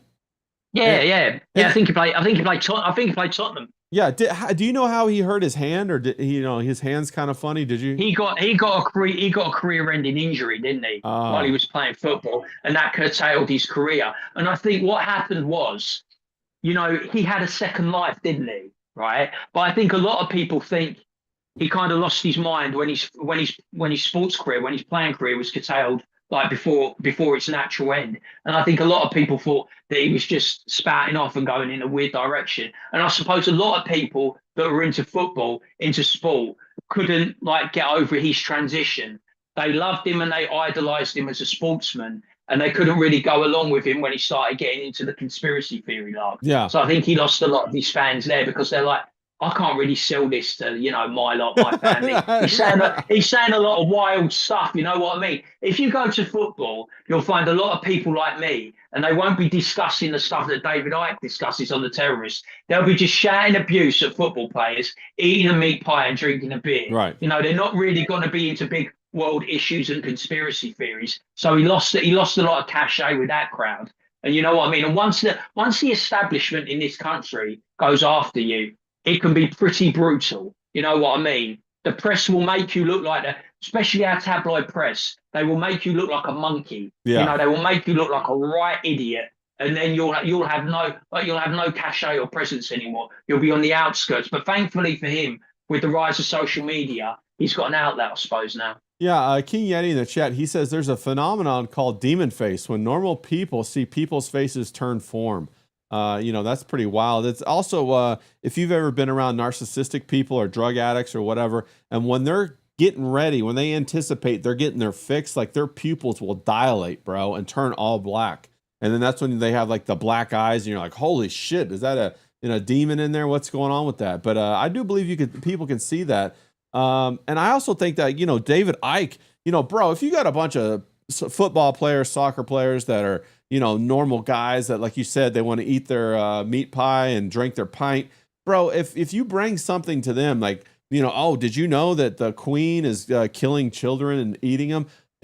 Bro, you can't think about that, because if you do think about that, it turns out to be true. How can you finish your meat pie? You can't, right? Yeah. You have to go do something. And you have to understand. You have to understand as well, and I'm not being disparaging, because I say this about myself all the time. These people are not the highest IQ people, if you know what I'm saying. They're not the deepest thinkers. They finish minimum. They leave mainstream school. They can basically go into football. Since they're a kid, football is first. They basically do their education to the minimum as basically a side project. You know what I mean? Their football will come first if they want to make it. It's so hard to make it professionally in this country. Yeah. It's like I don't know what the percentage is, but it's got to be like around fucking 5%, something like that. Make it professional. And I think there's only one player that I've ever come across that's actually high IQ and a deep thinker, and that's Frank Lampard Jr. He's quite smart, but most footballers are a bit like Wayne Rooney. They're not very intelligent. They're low IQ. They're not deep thinkers. And like you say, if you bring these theories to them, it will just go straight over their head. They'll just laugh because they don't understand. They'll just go, oh, let's talk about that bird on page 3. Oh, did you see that? Did you see that goal I scored the other day? They would like try and steer the conversation in another direction because they don't understand what you're talking about. Me, I'll just listen and try and make a comment, you know what I mean, and come around it. But like, these people are not the smartest people in the world. They will reject it out of fear and embarrassment because they don't understand what you're talking about. Yeah. It will go straight over their head. Well, I remember a long time ago, before I got into any of this kind of stuff, I remember people discussing like how the world was flat. And I was like, what, why do these people think the world is flat? That's some crazy shit right there. What the hell is going on? And I would be like, what the hell is that all about? And then I heard people talk about how, they believe that we're really living in a simulation. I'm like, simulation? What is that all about? And of course I just chucked it off. But then I remember I was talking to some people and they were telling me about like, different types of how to program, like MK Ultra. They were talking to me about like the kind of how the Germans had a tremendous jump in technology. And of course, as an engineer, normally people society does not jump in 4 or 5 years from airplane propeller to jet engine. And they were telling me about, how they had a Nazi bell. And for those people out there who don't know what the Nazi bell is, you can research it, or I'll just tell you real quick. The Nazi bell is this electromagnetic ship that's shaped in the shape of a bell that can basically fly via electromagnetism, EMF forces. And so it could hover, it could go all around like that. They also said that America has the B-1 bomber, the big slope, the big V-wing bomber, in order to evade.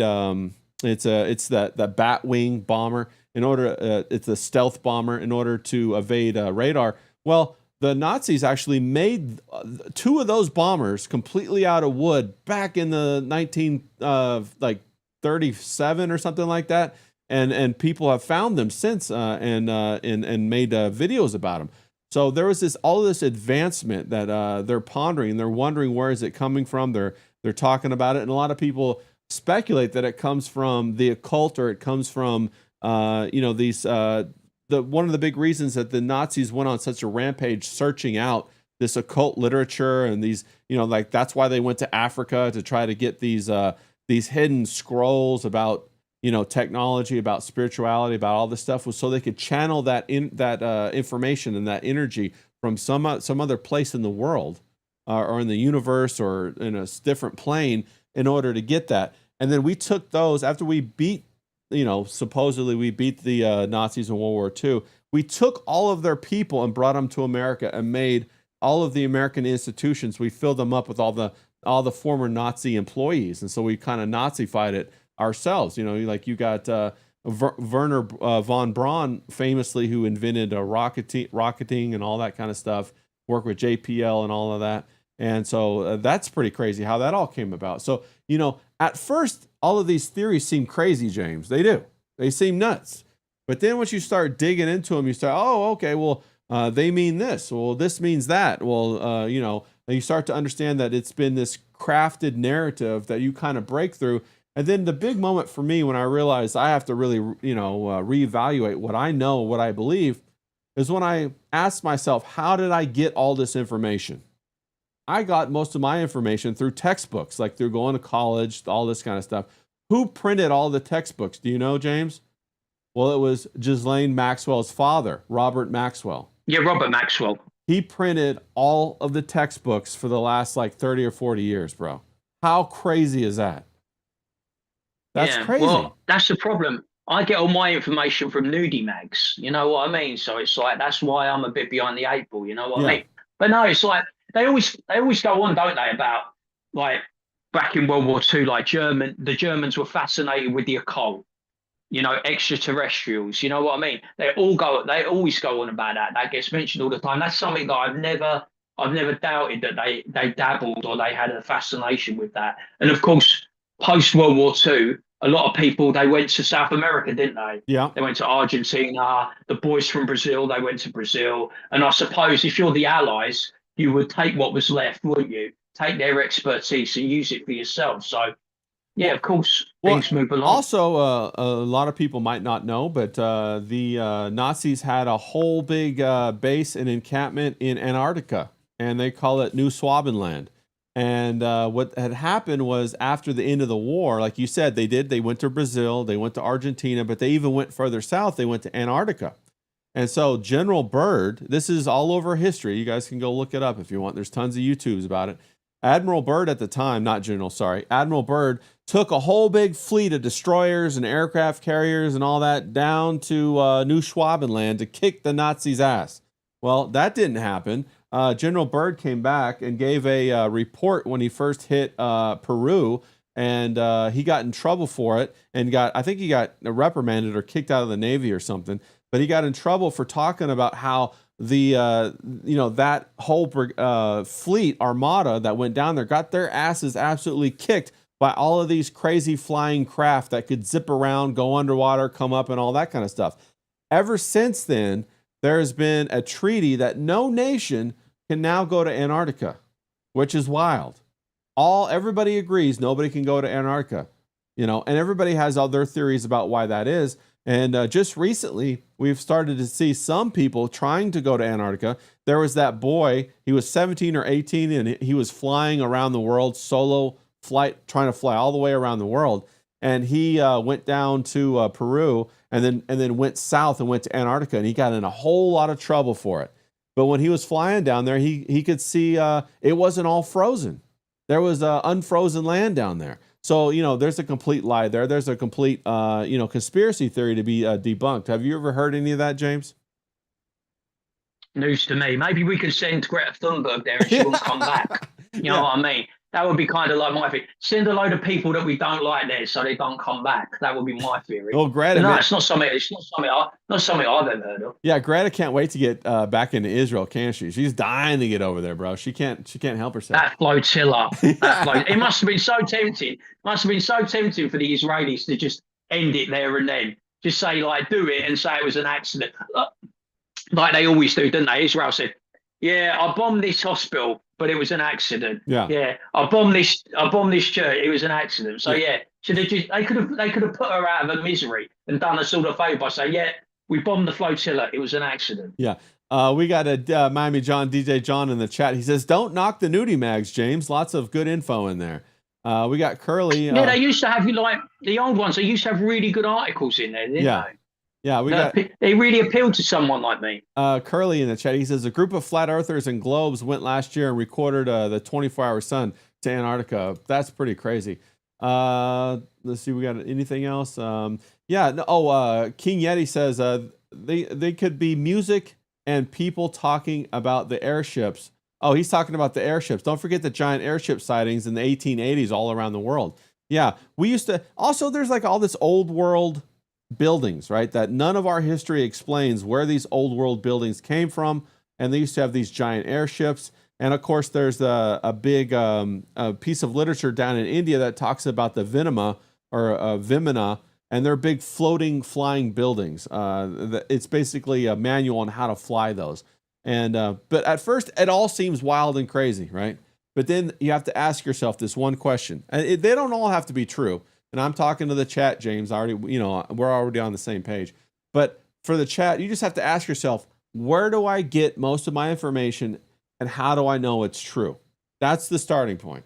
And if you get most of your information from textbooks, from movies, from social media, then you got to ask yourself, okay, well, now I got to figure out how to validate this information to make sure it is true. I mean, I think the most famous one is Stanley Kubrick, with the moon landing. Did Stanley Kubrick shoot a fake moon landing? Was that a movie or was that real? I believe that.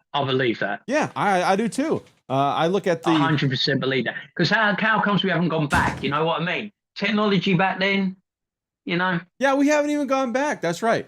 And you look and you see the technology that they used back then. I mean, like, bro, you're telling me that, like, there's so many things. We could go into it for maybe an hour. Maybe it looks a bit tinfoil to me. It looks a bit tinfoil. Yeah, and maybe we will next time. But King Yeti's talking about the Veda texts are real as fuck. Yeah, that's what I'm talking about. I'm talking about the Vedic texts that talk about how to fly the Vimana. They're basically a pilot's manual on how to fly these things.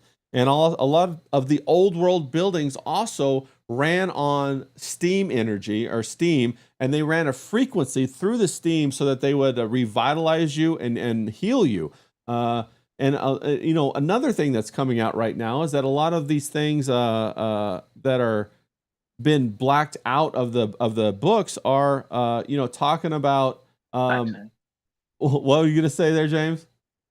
I love it. Blacked out. It always makes me laugh. I think of black people. It's just blacked out. I always think of black people. Yeah, it's like they're remaking. Did you see they're remaking the X-Files with Ryan Coogler, the Black Files? Yeah, it's going to be all for black people. What are they going to discover? Kentucky Fried Chicken or something other?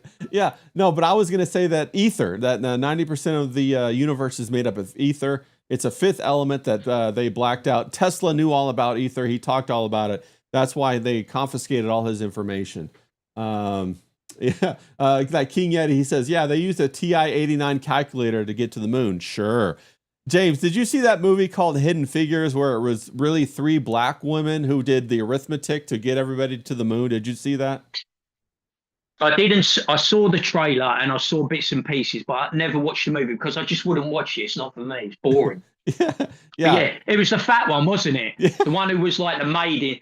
She was the maid in The Help, wasn't she? Yeah. The one that they made eat the shit or so. Was that the one that ate the shit or so? I can't remember. Yeah. King Yeti in the chat, he says 3, 6, and 9. That's right. That's what Tesla said. The frequency in the whole universe. But if you notice, we live in a world now where black people invented everything. That's the thing, innit? Talk about like fucking black people invented everything. If you go on TikTok, black people invented everything. They invented everything. Bro, that is it. You'll have a black guy and they'll tell you how they invented everything. It'll tell you like the royal family was black. Leonardo da Vinci was black. Black people invented this, that, and everything. Black people are weird, man. Bro, it's like, Weird. yeah, they invented everything, but they can't maintain anything. We got Paul Ogg in the chat. He says the Ether Bunny is real. Pat got a good laugh about that. We're coming up on the top of the second hour. That kind of flew by, guys. If you guys would like a whole bunch more of this tinfoil talk, we'll definitely do that. Just let me know. It's kind of fun to talk about sometimes. And Yeah, also, get John in on it because he'll be all over it, and I can just go. I know Miami John, bro. He'd be all over that shit. But you know, a lot of this, some of the stuff is true, some of the stuff isn't true. I think they put fake psyops out there. I think they put fake conspiracy theories out there. That's the thing, don't they? They muddy the waters, so you can't tell what's true or what's not true. You know, even the smartest people in the world are probably confused by it. You know what I mean? Because they throw all this misinformation out there. Remember, they started talking about. I remember like 5 or 10 years ago, they didn't used to talk about fake news or misinformation or disinformation. Now, where every time a government like issues an edict, it's like someone will go, yeah, fake news. You know, depending what side of the media you watch. If you watch left-wing media, they'll rubbish it. Right-wing media, they'll rubbish it. You know what I mean? Depends what angle you come from. Yeah, and I also think that they invent that in order to pass the next legislation down the road. Pretty soon you're going to see that Internet ID, the Digital ID Act, in order to protect all the children, right? When nobody gave a fuck about that for the past 40 or 50 years, and Elon didn't even care about it. You know, think about this for a minute. Elon did not care about it when he released Grok to do AI. When all these people released these AI images, they didn't give a fuck about it. They knew that this was going to happen. They wanted this to happen so that everybody would force the AI or the digital ID system, which is terrible. Yeah, because it hurts him in this country. He pushed it through with not getting out all the kinks and the bugs, and he's going to suffer for it because they're talking about huge fines and potential bans. So why would you, as a company owner, why would you sign up for that shit? You know what I mean? Discord, you're gonna have to do the ID thing. I'm not doing I'm not giving Discord my fucking facts, driving bro. license or yeah, passport. hell no, bro. I'm not giving them. They want a selfie. They want driving license part. They can get fucked. I'm not giving them that. Also, Discord, that's already been leaked. I don't know if you saw that, James, but the people who already uploaded all of their stuff, it's already been leaked, bro. This is by design. Yeah, they will. It'll get it all get fucking leaked. It's like the worst one, right? It's all these geezers that jumped and did it for the porn sites. Yeah. Right. Think about it, right? Say you're addicted to pornography, right? And I know a lot of you guys out there are addicted to pornography. Now stop it. Just look at Scarlett's tits instead. It's more fun, right? So they're addicted to pornography, right? You don't just do it. You have to do it for each porn site you go to. Yeah.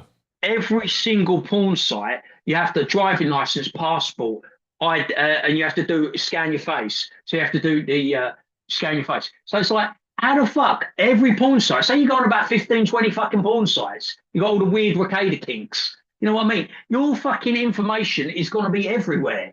Yeah. Well, and also they're going to put you on the list with your face, bro. Basically, that's like one of those, you know, sex pest lists or whatever. All right. Be thinking about your closing. I'm already on there. I'm on the top of the list. Yeah, top of the pops, baby. Top of the pops. All right, we got Curly in the chat. He says, grab, integrate, and go. DJ John says, black people invented Italy. I don't know about that. Pat says, we need a tinfoil hat hour. Okay, we'll do it. I think it'd be fun. We got Curly. He says, younger people, the internet born, understanding versus AI. That's a big... Is he talking about the Moors? I think that's true, though, isn't it? Because, like, if it hadn't been for the Moors, you would be looking at a blonde-haired, blue-eyed guy right now, according to Quentin Tarantino in True Romance. Yeah. But the Moors came over and fucked all our women, and now we've got dark hair and dark eyes. It's possible. There you go. It's possible. You know, and Curly, he says people wanted it as a searchable forum. And that's what it's going to be. It's going to be, you know, you're going to be able to follow you everywhere, especially with this AI face recognition and the camera system. As soon as you put your ID up there, you put your photograph up there. Now they got your digital face fingerprint, so to speak, and all of the AI cameras will be able to follow you. James, Reddit got fined, didn't they? Yeah. They were the first ones to get fined. They got, I think it was $14.4 million. And Reddit were like, nah, fuck it. We're still not complying. Because it's like the Wild West over there, isn't it? It's full of loons. Yeah. You know what I mean? Oh, yeah. It's like Kiwi Farms. They're not going to comply. You know, they're not going to do the ID thing. So they're just going to get bigger fines and eventually they get banned. Yeah, and you shouldn't participate in this. You should look for another way. There's always going to be an ulterior option, another option to go with. You just might have to work a little bit harder. You might have to go around the system a little bit. but it's far more valuable to do that than to give up all of your information and also to be tracked as you wherever you go. That's a little bit rough. Well, they're talking about banning VPNs now, aren't they? Because people are going around the corner. So the government's now got to crack down on those VPNs. Yeah, they're going to crack down on it. So, James, what are your final thoughts as we wrap up? And tell people where they can find you. Right, James Domenico Grabham 81 on YouTube, X, TikTok, Instagram, Threads, all the socials. If you want to pop along and say hello, drop a like, drop a comment, I'm always open and available. You'll see me here on Wednesday and Saturday because I'm a believer in less is more. You can even have too much of me, and my shenanigans. Go follow Ray. Have a great weekend. And it's always a pleasure and never a chore. That's right. And also, we got DJ John in the chat. He says he's going to go live tonight, going to talk some conspiracy. That's Third Rail Podcast. That's THIRD Rail Podcast on YouTube. Of course, you can find me, Ray is Happy, everywhere because we stay Ray, we stay happy. Let's fucking go. Thank you to everybody in the chat who came by and hung out with us. We had a great time. Thank you so much to Pimp My Shed. Pimp My Shed with the big dono coming in today. I'm going to go pimp my shed after this. Let's fucking go Pimp My Shed. Thank you, sir. And a big knuckles to everybody out there. You guys go have a great Saturday. Kick some ass. Let's fucking go.